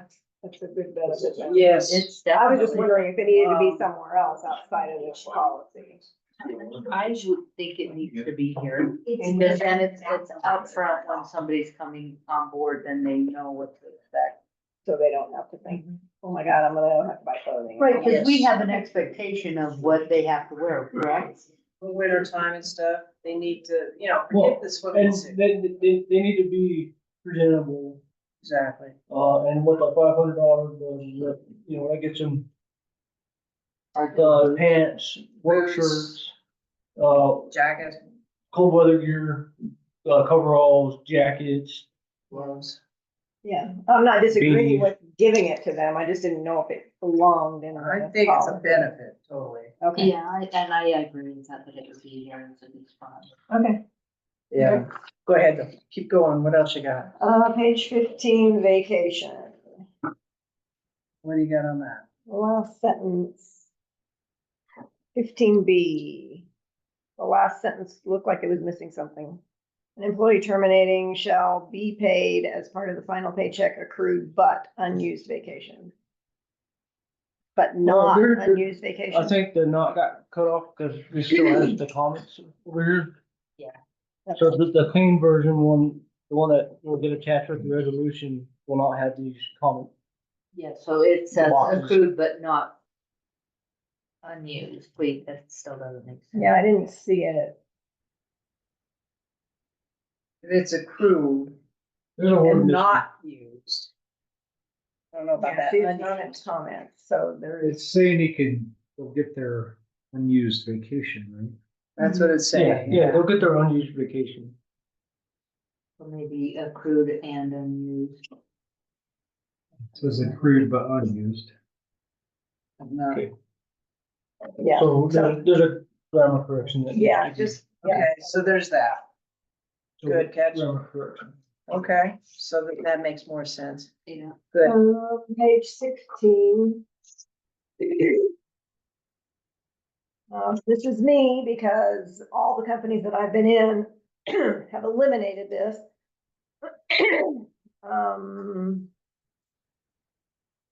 What part? I'm looking for it. Okay. Accrued sick time, sick leave carryover. For an employee to be permitted to accrue more than 480 hours. In no event shall an employee be permitted to accrue more. So that's the 400 feeling. 480 is the ceiling for sick leave. Right, And sick leave is not, sick leave is not paid out if they're terminated, quit, or get. Right, sick leave isn't, only vacation is. but that's Right. 60 days of sick leave to accrue. Yeah, but we also, That's like- we also, like we also CDOT. don't qualify for, FMLA, because we don't have enough employees.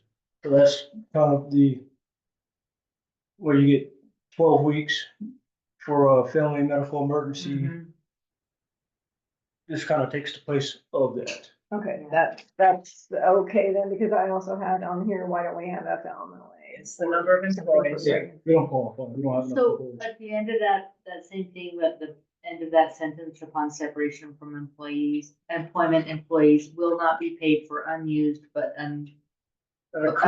accrued sick leave. Can we just clarify that They will not be paid for upon sick leave. separation, they will not be paid for Sick leave. their sick leave?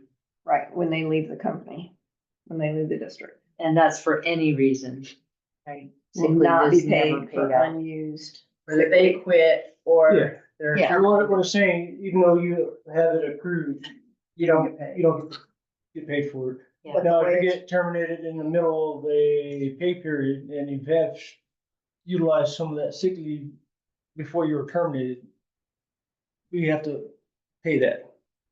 That they Right, used while right. you were employed. Yeah. So like if like this week I used, 2 days of sick leave and then I'm getting terminated on Friday, I'm still gonna get paid for those 2 days of sick leave, but not for the remainder of the Yes. balance after that. Correct.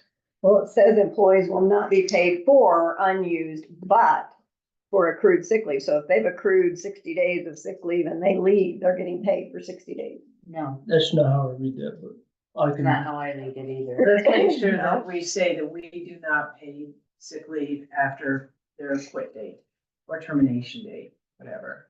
I think just better verbiage there, maybe. We just don't pay at that, once they Once you quit, terminate. once you terminate, from that date on.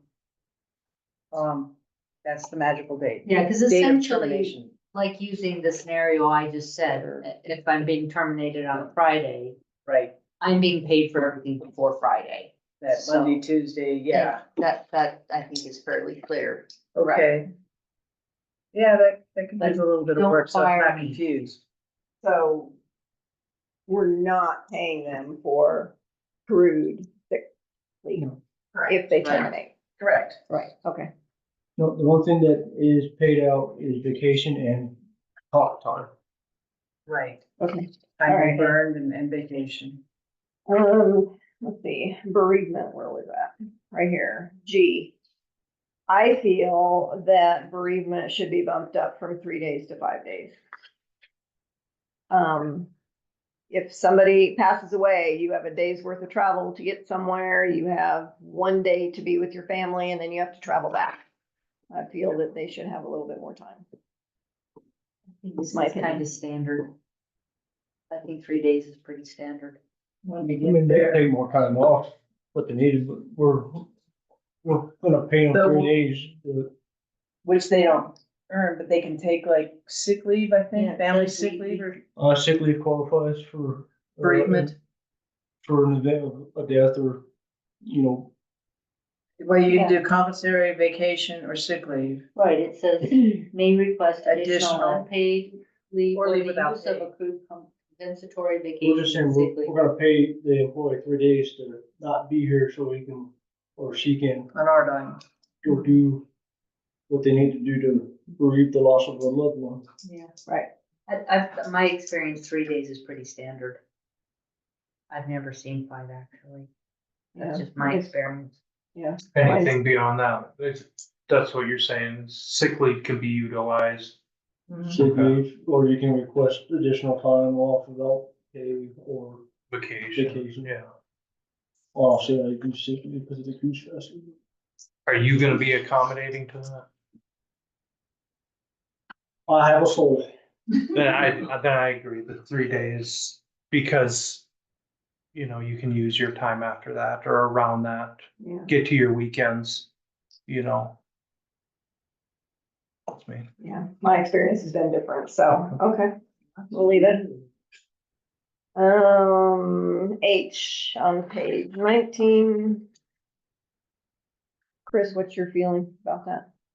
Bereavement? Which one? Bereavement, The 3 hours versus 5 hours. 3 No, 3 days. days. versus 3 5. days, so I got hours.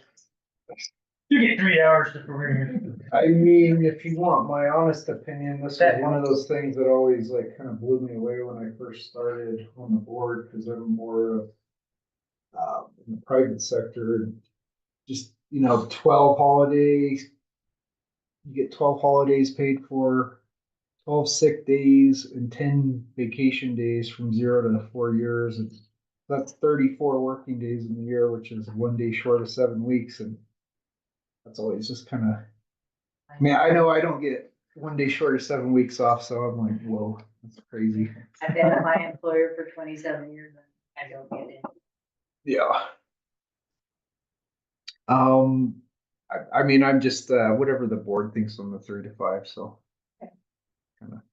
I'll go with majority. H, beginning paragraph, missing word. On page 19. However, let's see, it's the beginning paragraph, which is paragraph 3. And the last sentence says, however, employees may vacation after 80 hours. Use. May use. May use up to Yep. 19.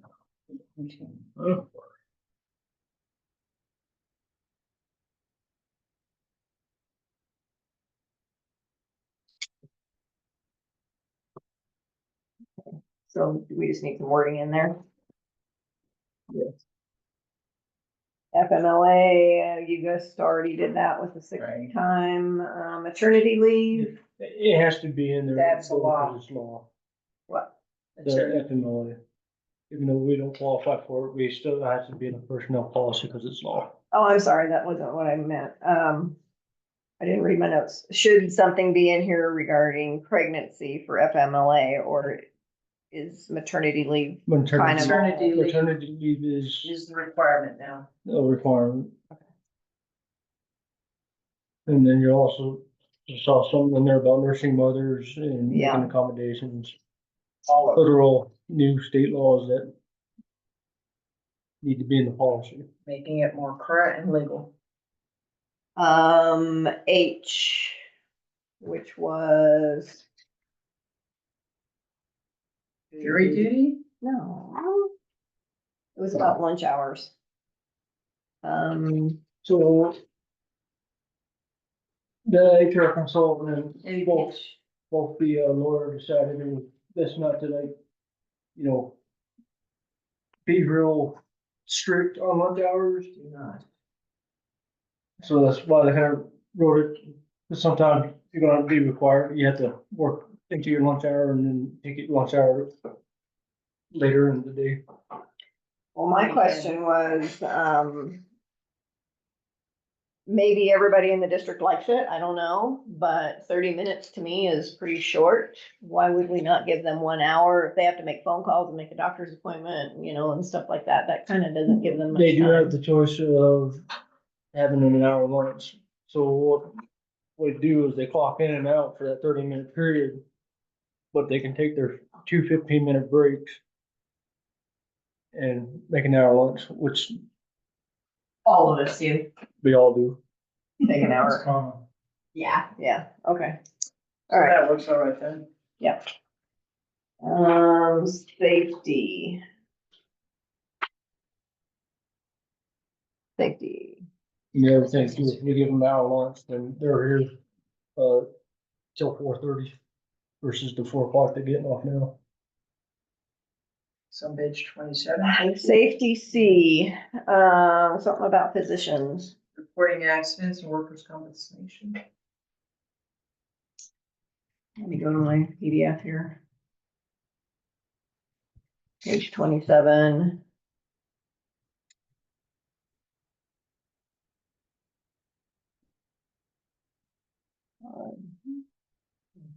Treatment for on the job. Yeah, failure, let's see. That they need to do it in a timely manner. Treatment for on-the-job injuries must be obtained from one of these physicians. What physician? Or else you may be responsible for the cost. So maybe I'm not. Gotta be a workman's comp. A designated workman's comp. Yeah, Oh. the line above. We says actually we have want a- to provide a you with sheet. prompt medical attention for 1 of our. We have a sheet that designates that. On And one of our the designated poster. physicians. Okay, no, we have an actual sheet, not a Oh. poster. And it's not even up to date anymore. We just lost one, so we're down to one workman's comp facility we can send people to. page 29 was the DOT policy. Yeah, Which is currently in the works. That is in the works.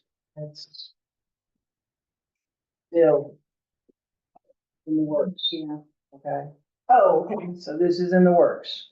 okay. So that's another thing. All right, and J, that's personal use. That's page 30. I don't have anything on there. Nothing, I didn't read anything, maybe I missed it, about use of district property, vehicles, equipment and facilities. It doesn't say anything about not for personal use. I know it says, you shall not remove the property. District vehicles may be used only for the purposes and in the manner authorized by the district. Only authorized and qualified district employees may operate district vehicles. For official district business in an appropriate manner. Okay, so we don't need to have anything about it, personal use or anything in here. I think that pretty much Okay. sums it up. Whatever they're authorized to use it for. G. Conflict of interest, I'll talk to you about that later. K, training. 32.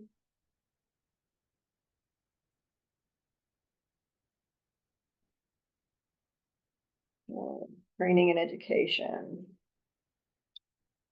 Page 36. In the previous one, there was a bunch of stuff on how that whole program looked like.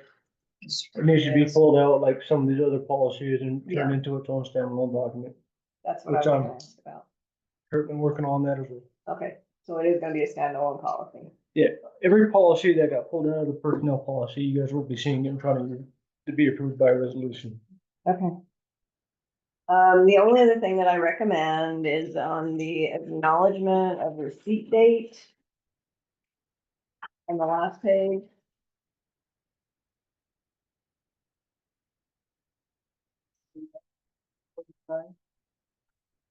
$45. Mine's in red. That wasn't helpful though. Sometimes my computer's print No, in color, other times, it don't like me. So the first paragraph, it says, I've received a copy of the district's employee handbook dated December 1st, 2024. So is the employee handbook all encompassing being dated? Yes. Okay, December 1st. Yes. I was reading When- it differently, when- that that's it- when they When got it it. goes into effect, No, it'll be no. just stated Yes, that'll be as it just- says in yeah, the that's- resolution, it that's goes just- effect December 1, 2024, but you guys are adopting it. Okay. This date Yeah. on the front. And Yeah. then The date they get it is the date at the bottom of it. Okay, and that was the that's- other thing I was just gonna suggest that we make sure we have is a version and a date of the actual full. they signed it. But it's not, I don't know, I come from a corporate world and every document has a page number and a date and revision date on every page. So that's just what I'm looking at. I don't. So like you would wanna have a footer that says, Well, page this is, we're 45, really not putting 45. a revision date on it, cause we didn't revise the old policy. We created a whole new one. And in the revolution, it is doing away with all this and making this the new D policy without all the other amendments and revisions and all. Those are Yeah, done. but she's just saying she would like that on the bottom of every page of the document. Like the effective date. Effective December 1st, 2024, on the bottom of every page of the document, all 45 pages. Right? Yeah. Am I understanding that right? I just think all of our documents should always have a revision date, page number. Well, yeah. but Typically Yeah, it's on like the first page. yeah.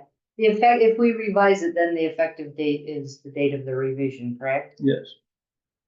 I mean, it seems like it would be fairly easy to add a footer that Yeah. has that effective date on the bottom. I can, Just so that people, you know, when we are revising, that we're not getting pages slipped in that are from the December of the 1st of 2024, and now we have a revision on January 1st, 2025. You don't want to have those pages. Does that make sense? Yeah, it's just, Okay, That's a pretty easy. thing to do. gentlemen, Yeah, just looking at the kind of social media one, when I read it earlier. You know, we have kind of strayed into that category now with Corey and, you know, Daryl's made some comments on that. But, you know, it does say limited use. So I think that, you know, that's fine. That's good. The community likes it, so that was kind of my one thing I wanted Yeah, to I really, put it back. Yeah, to the website. yeah. Unless it's Yeah. me sitting there. and that's been discussed numerous times, so I think that's a good thing, and I'm glad it outlines it in here. What's that? I honestly didn't. It's on kind of the bottom of 41, 42, and that's really what it says, limited. Permitted on personal devices, so yeah. So, on one of the printed papers that I put in front of you guys, it's got the- I make a motion that we approve the adoption of the personnel policy with the recommended changes. with the recommended changes, yes. Stephanie, I'll second. Thanks. Approval of the policies with the changes. dated December 1st. Right. Well, that's in, That's, yeah. All in favor? Aye. Everyone's agreed. Yeah. So we'll go with that now. That also takes us to the on-call. Sorry, I didn't get that one out to you till today. But as I was sitting there reviewing the personnel policy, I realized that, this is the one that can't wait like the other ones and it needs to be done promptly, so. It's just basically a one pager. Front and back. Everyone had a chance to look at it. I had a printed copy, I think it could be. And then I emailed it to everybody as well. I did read it. I don't have to hear it though.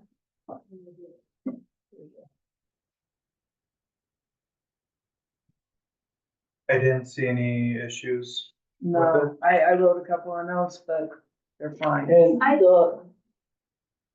just had a question, like, so we're talking about on-call policy here, And the second paragraph that starts when an employee must take prescription or over-the-counter drugs, I'm not sure what that paragraph has to do with being on call. Because if they're on a drug or a prescribed medicine or something, and they can't respond to work, Okay, they can't It's be on also call. in the personnel manual. so, okay, that's, It's all jobs. it's remunerated in several Yes. places. Okay. So it's all, I also wrote all, that Okay. was one that kind of got me too. That was my only question on it. And So a it's, couple of the big changes on it, the standby pay currently is whoever's on call gets 8 hours of OT on Saturday. Whether they're doing anything or not. So it has been changed that they're gonna get paid off when they're off duty. So, 7:30 to 4. They're getting paid their regular wages outside of those hours from 4:01 to 7:29. They're getting paid at an hourly rate of $2.25 to compensate them for being, fit for duty. Not drunk, being able to respond here, not, an hour and a half away fishing on some lake. Easy. So we, so we they pay, say fishing. Or in Alaska. so we pay full Currently we do. That's- salary for being on At call. overtime, they get 8 hours of OT. For just for being on call, they don't have to be doing any work. Just for being on call. That's what it was. And it was I not, misunderstood. it wasn't fair. Yeah, that's what it is currently, and this new policy is changing to the $2.25 Okay, Over the regular hour. over the 8 hours of OT at their wage. So wait, there- what is So- the 225? can you explain that all again, because I kind of got lost there, so their day is 7:30 to. Currently right now, the employees are being compensated for being on call at 8 hours of OT paid out on a Saturday. What I'm suggesting we change it to is they get paid at $2.25 an hour for the hours that they're required to be on standby. Not being able to go watch a movie. Not Yeah, drink, quite frankly, we sit Restricting down, their weekend. go sit down at a restaurant and eat. Their week. It's the entire week, Oh, 7 that's days. right, yeah. So we're only paying them $2.25 an hour? Just for standby, just to be Just ready, to have their phone on. to be ready to answer that phone and come in the middle of the night. And then when Now, they come in. when they get called paid in, time it's and a half. it's a 2 hour minimum. They don't get paid time and a half until they hit 40 hours. But they do get paid like They will, 2 hours minimum. if they get called in, it reverts to Okay. their regular wage at a 2 hour minimum or time worked, whichever is greater. Okay. On the weekend, they have to come in and smash trash. That's a 1 hour minimum. Just come and smash the trash. But if they get called in and they have to Then they get the, plow or something. They that's get, what they they get get- 2 hours or time worked, whichever is anything over greater. 40 hours. Yeah. Okay, I get it. That needs to really be spelled out, because that's kind of complicated. I think it should be in the policy. Employees called back after an hour for any reason will be compensated at 2 hour minimum or time worked, whichever is greater at the current wage of the employee. So it's in there, then in the personnel policy, it dictates what the standby pay is in the personnel policy, But that's coming out of the personnel policy and coming over here. not that portion. It'll be both. The standby will still be in. This is what you have to do and how it works and what you get. And this one, it's setting that $2.25 in stone. Why wouldn't you put it on here too? I mean, Because you're making them sign it. So they're gonna wanna know, and they gotta sign that too. yeah. And So what you am could I? add it on there, I I'm suppose. just going off what the lawyer said. Cause all this was in here, he said, pull this out, leave this portion in the policy. And so this is just the outline of the policy, that's the outline of the wages, clarifying it, so. Yes. I agree, like, I think this is fine by me. This is easier to change things than that is. Then one other question on the on-call, you just made a comment about if they have to come in and smash trash. So do we not have somebody here on Saturday? No. They're on call? They come in and open the gate and go about their day, go back home. We And don't they have, get- we don't have somebody here. Doing nothing. And they get paid to drive here and then open the gate and they're not That's paid? what the standby pay pays them for, is to come in and open the gate. When they have to come in and smash the trash, they're getting, it's an hour minimum to come smash the trash, because it's in there, they have to do it twice.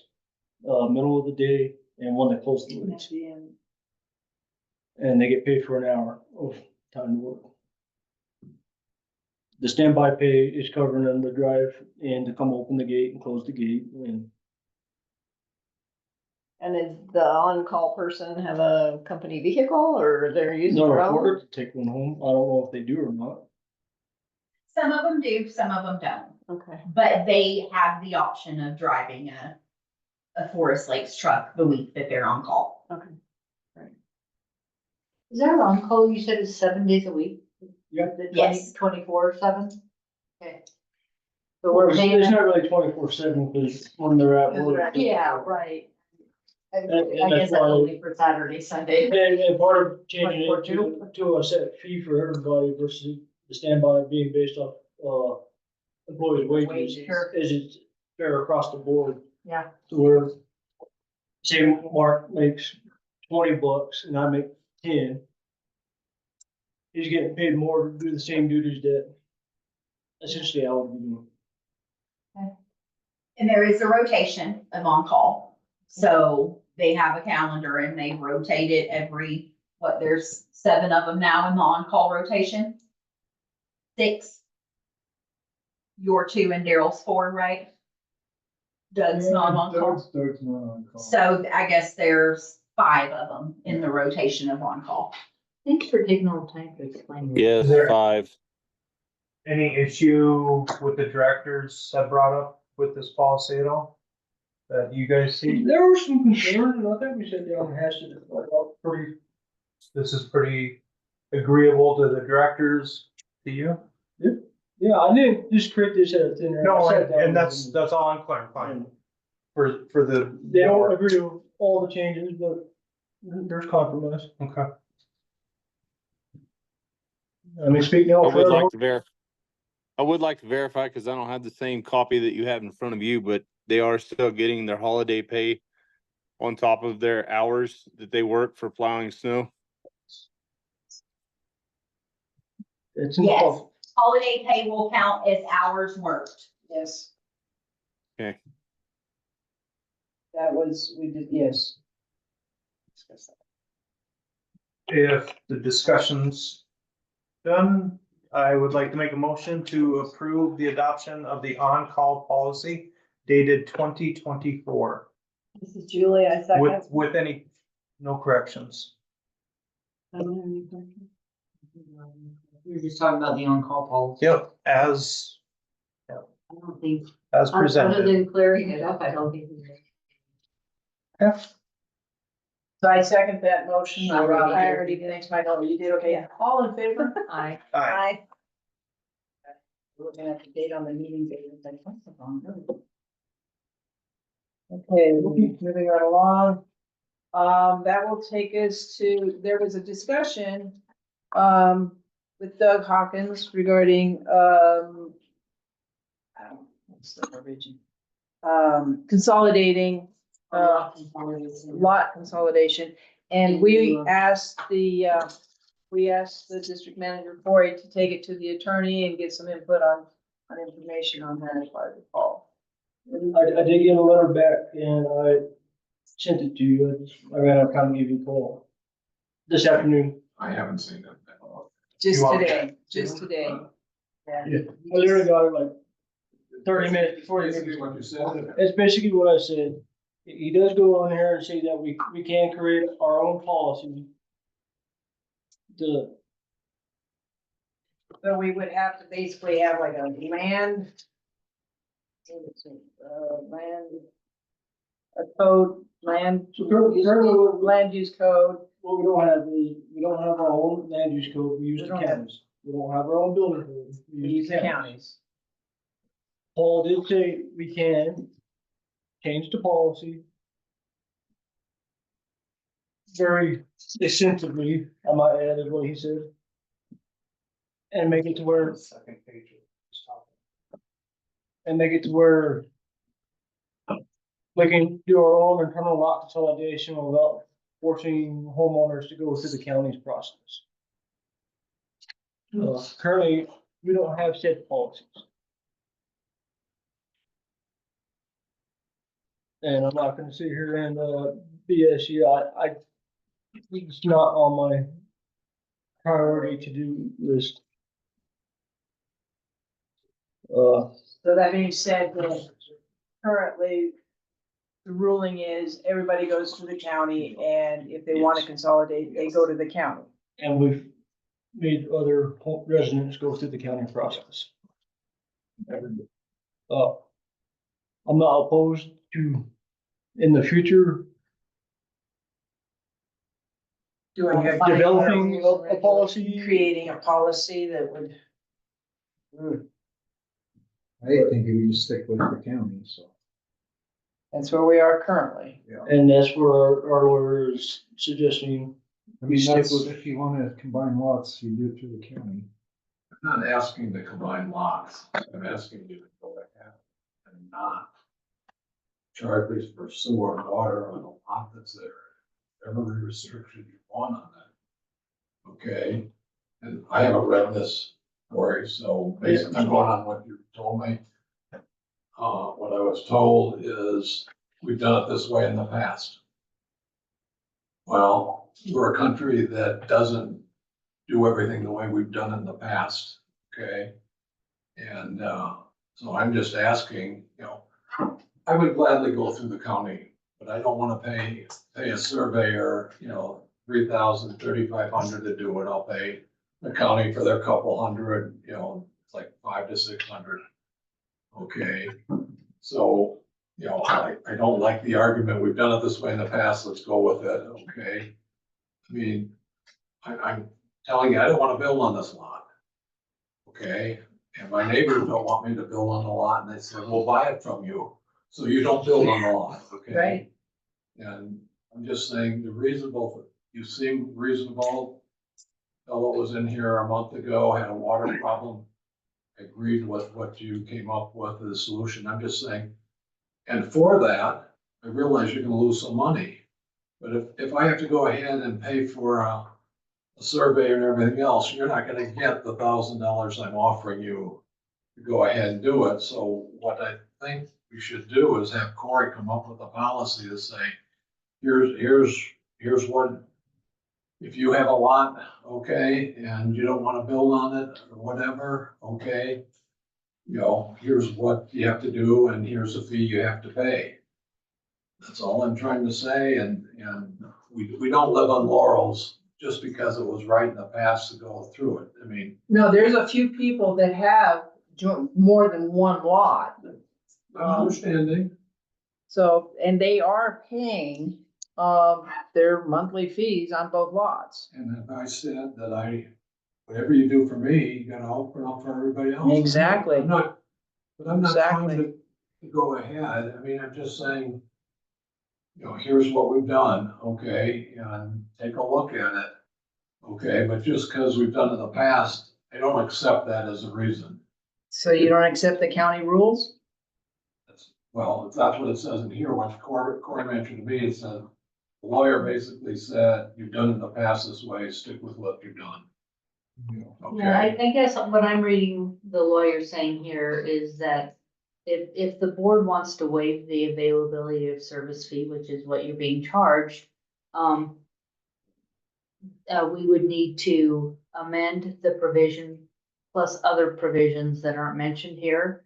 It would take time and resources to identify the provisions and present the amendments for board consideration. So it's not just a matter of us saying, yeah, well, we can waive those fees in exchange for a fee. We have to go through a bunch of additional, we have to have the lawyer review and we have to amend every provision that might be We have to applicable. amend and create some policies that. Yeah, I currently mean, exist. it's not just as simple as us saying, yeah, we can approve that. There's a bunch of extra steps we have to take is what I'm reading, or am I misreading that? No, I mean, that's the last sentence of that first paragraph pretty much sums it up. The changes would potentially reduce district revenue and create conflict for future buyers and the district. Well, can I ask what future conflict means? Well, they're saying like if someone buys it, If, go ahead. the way Paul explained it to me was the future conflicts is your piece of property, you put a restriction on there that nobody can build on it. Lord forbid, something bad happened and you're no longer here and somebody else comes in and buys that property. Now they got a piece of property where we have this document. 4-6 has this document that says you can't build nothing here. You just wasted your money on a lot that you were intending to build a house on.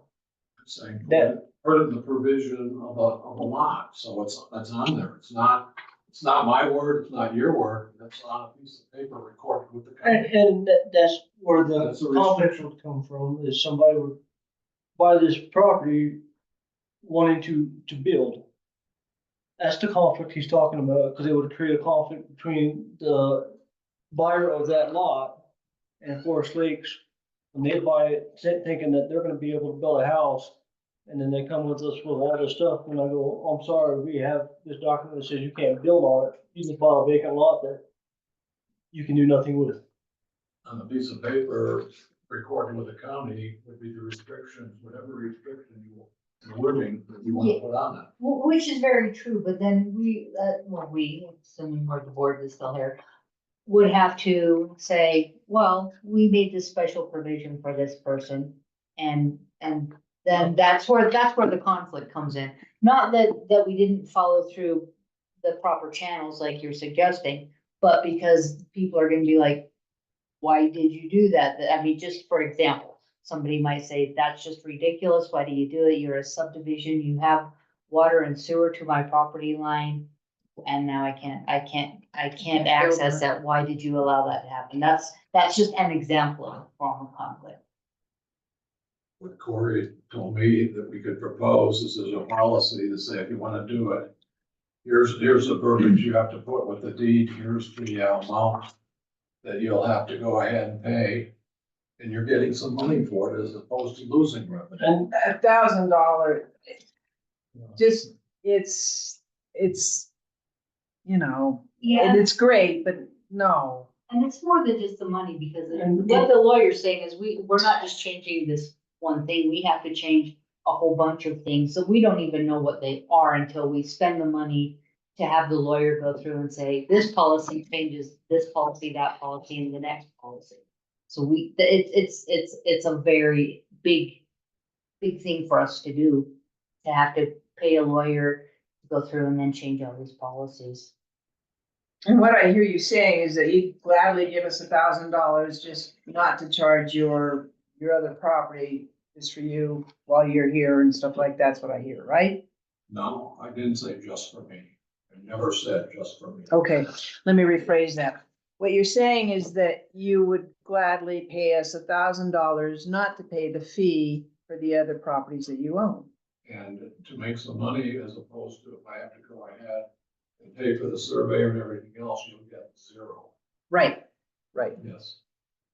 And I'm asking it to open it up and do that. So the lawyer wrote a letter saying, well, guess what? There may be something to look at here.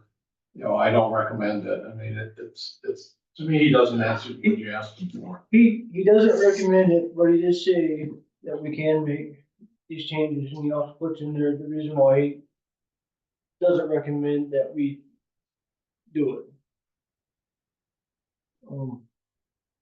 I mean, as far as I'm concerned, the lawyer answered all my questions. They gave us the steps and what we need to start doing if we want to consider a policy change and creating some new policies in order to do this at our level versus the county level. We have an avenue to approach, but he also does state that he doesn't recommend it and he gives the reasons why. And the biggest one is it's gonna reduce revenue and create potential conflicts in the future. It's, sounds like it's some major changes in the district's policy. And so if you went to the county and combined the lots, then you're not gonna be paying You don't have to pay a thing. Then you don't have to pay the service fee. yeah, so why don't you just, I mean, to me, that's what makes. The reason issue is is the cost.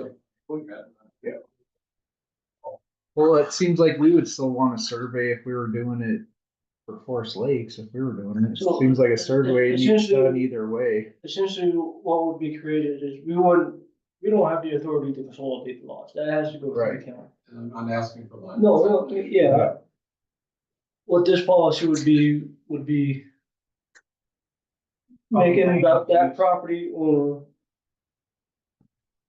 put restrictions onto this piece of property, a land use code. We essentially be developing a land use code.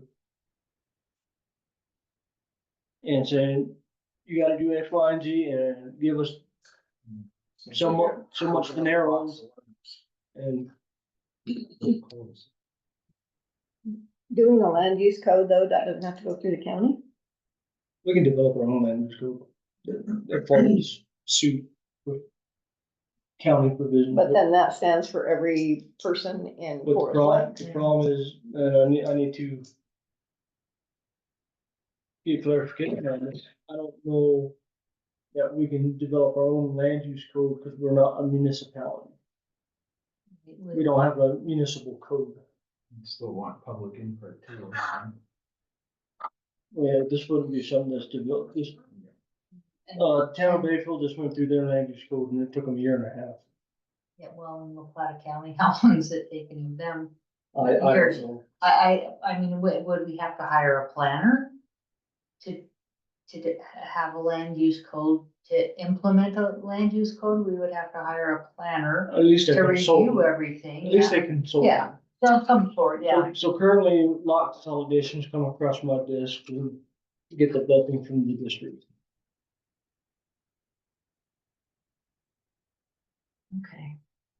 There's a lot to consider within even, I mean, even to consider it is a lot. No pun intended on a lot. Correct.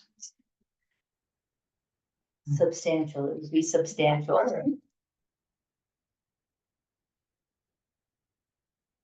So this is where I need tell me to go down the rabbit hole or don't waste my time. I don't think we have the money or At this time, I don't see where we. the really.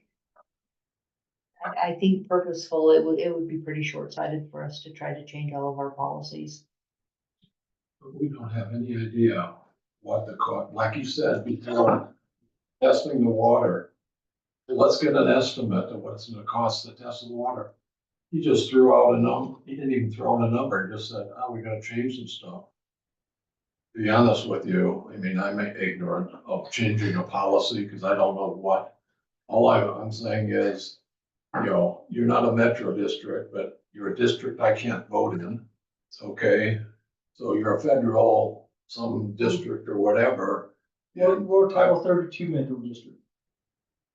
Okay, I don't know. CRS. But what I'm saying is, you know, I didn't think it's that difficult to say, hey, you know, we wanna go ahead and he's not gonna go ahead and build on it. You'll put it in writing on the recorded deed. Okay, so somebody's ignorant enough not to go ahead and look at that and, you know, by the way, the title company would be in trouble then because, you know, they allowed this and they didn't point out that there's a restriction on it, so they should be pointing it out.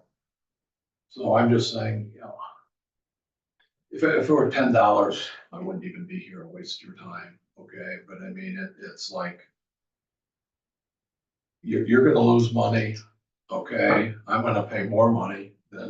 then you're losing, okay, well, can't say that, but I mean, you're gonna lose $1,000 I'm offering it. I'm not coming here and saying, do it for nothing, because I realize I had to put something in to entice you, but anyway. You know, I thought we would at least, hey, give us some idea. Are we talking about $100 or are we talking $10,000? And if we're talking $10,000, I can't stand in front of you and ask you to do this because, you know, there may be other people who want to do it, but for, you know, this first one, you're gonna lose money. That doesn't Yeah. make sense. I mean, I hear what you're saying, like, we kind of are, you feel like we're maybe poo-pooing your offer.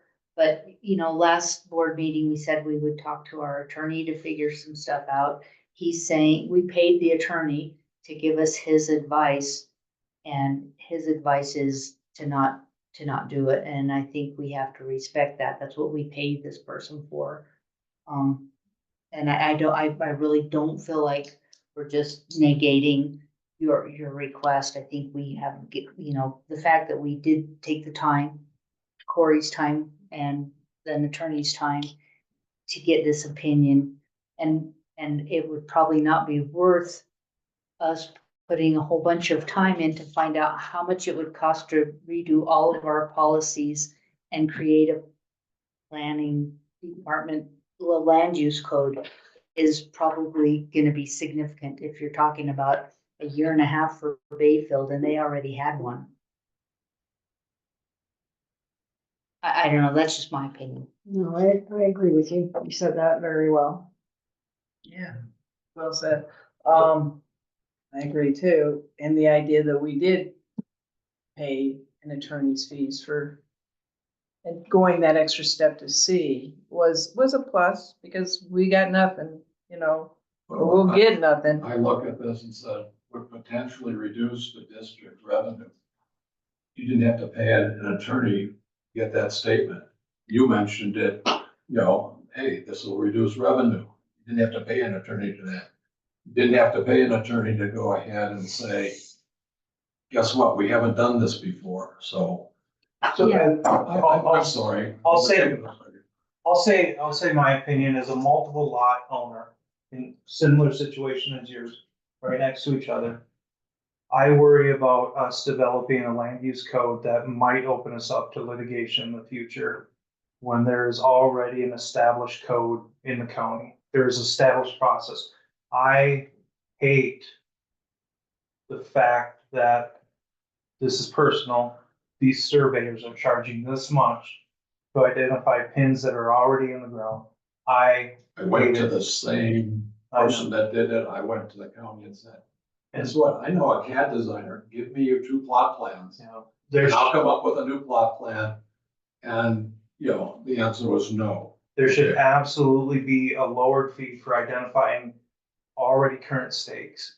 That being said, I worry that in Colorado, with people purchasing properties, with people purchasing homes, even in this area, they're being misled on other things. They're not getting the full information, and something like this, us developing our own code would be an issue in the future. There is a consolidation process in place right now. And again, that fee that you're telling me, like, is ridiculous.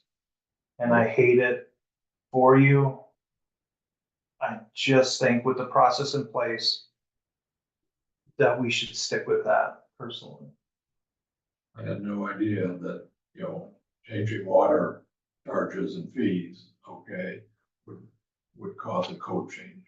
I mean, that word scares me, that you think it's a code change, because I mean, to me, code change is dollar. So, I mean, I can understand if that's real, a code change, then it doesn't make sense, but I mean, Well, I never thought it would be a Michael, code what you change. said that very well, Michael. And again, like the fees that are tacked onto these empty properties are support of all of our facilities, all of our utilities and everything else. To consolidate really is the cleanest for the county, the cleanest for the owner, and the cleanest for Forest Lakes. that process. Again, I hate the fact that it costs you that much to do it. And I wish that could be changed, and I wish maybe somebody out there has a surveyor that is willing to do it for a lot cheaper than that, but I think an established process, legal process, and I know there's issues with properties here in Forest Lakes that are already chopped up, not being allowed to go back, that this process is the right one. And us coming up with one would be just, I don't know, We already have a burdensome process that land use code. I don't, like legally, we may be opening ourselves up to further litigation or future litigation because we did it like this, if we did it. And that's what I worry about. Is that it wasn't done properly, a new buyer beyond you wasn't informed properly, and like Corey had stated, now this property cannot be built on, and now we're talking to lawyers. I mean, if I'm wrong, if I don't know. Yeah, I just think there's I'm with you that there's a lot of, opportunity for things to go south. I know things, I'm pretty sure in La Plata County, there's lot size restrictions, and we're well underneath of that 5 acres or 7 acres or whatever those restrictions are that you're allowed to. It That's changes the building, whatever you can do with that property. Again, like we're talking about a lot, a smaller lot that I don't know if we are in the position where we need to be coming up with land use codes for here. Because if we do, there's gonna be a ripple effect to it. Yeah, I'm with you. I don't know that we even legally could do a land use code. Yeah, we have a separate code scared. No, me. absolutely. I wasn't asking, I thought it was And I think, simple and logical and it should be. So, long story short, there's a piece of property over by the lake, 1 acre, that has 3 little properties on it that literally encompass the house, but it's a shared property. You cannot go back to the county and expand that or divide that in half to make it, to change what it is. It is, like, Plata County is restricting what they're doing with properties. This is a simple consolidation. Again, like I hate surveyors costing this much. If this process is in place to consolidate these lots, I think we stand by that with Plata County. No, beyond that, We I, need to yeah, move forward on this. Yeah, Thank you. thank you for bringing it, and I'm sorry that, it's gonna be a complicated process and cost the district some money. consolidation. That was 3-4 years ago, and they haven't done it. Anyway. to make it more restrictive or No, easier. no, easier, but they haven't done it. That would be, Be nice. Well, thank you for coming in and. Thanks. bringing I it understand. forward. Thank you. understand. thanks for your time, Thank sir. you.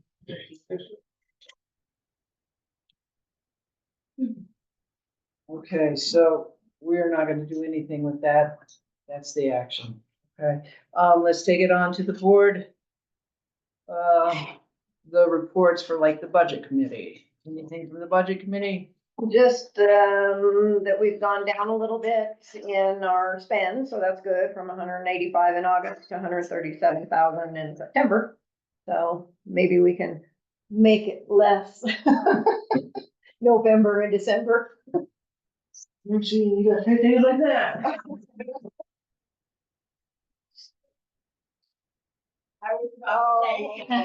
Generators. Yeah.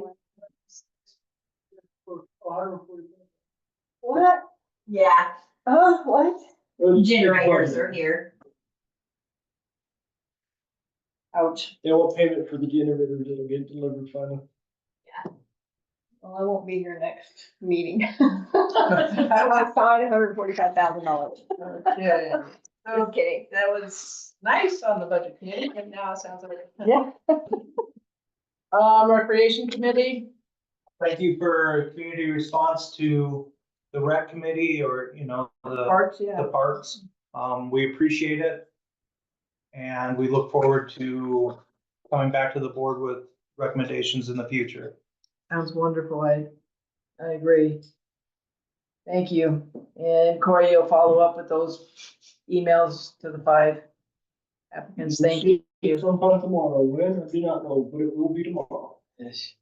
And going to see Personnel Committee. You saw the manual. That's where the big focus has been on that. So with HR and Great. Corey and a few others reviewing. Thanks, everybody on this. So, Great. good job. Yes, the attorney did, HR, it's been through the ringer. personnel manual was then reviewed by the HR consultant, all the Yeah. director, staff, and myself and Paul. Okay.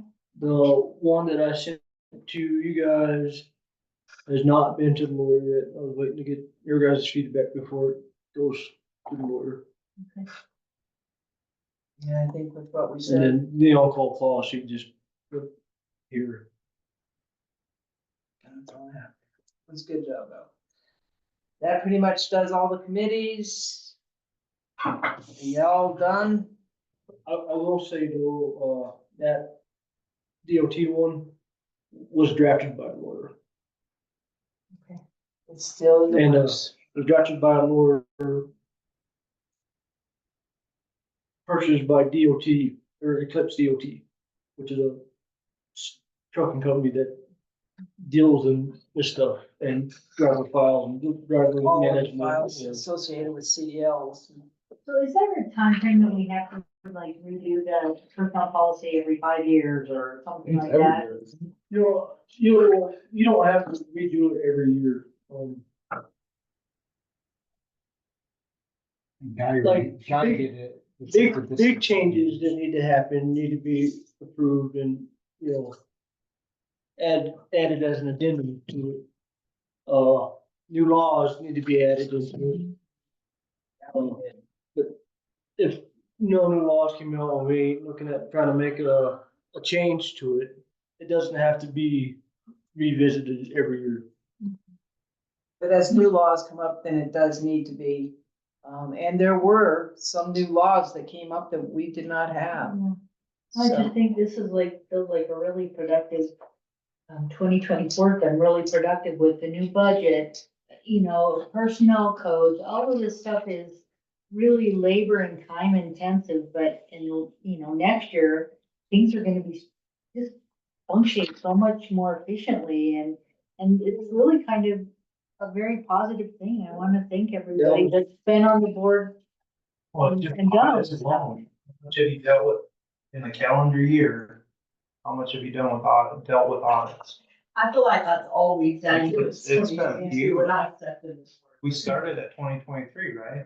Or 2022? We were in the middle of an audit when I started in 2022, and I feel like it's been that way. Just this year. 2023 was late, So extremely late. to add to that, like. Yeah, I mean, there's just all of these big, huge things that starting next year. We were in a it's gonna be bad different spot. World. Starting this year. Guy got us moving in the right direction and on carrying it forward. Yeah, well, Trying to- This guy's for sure.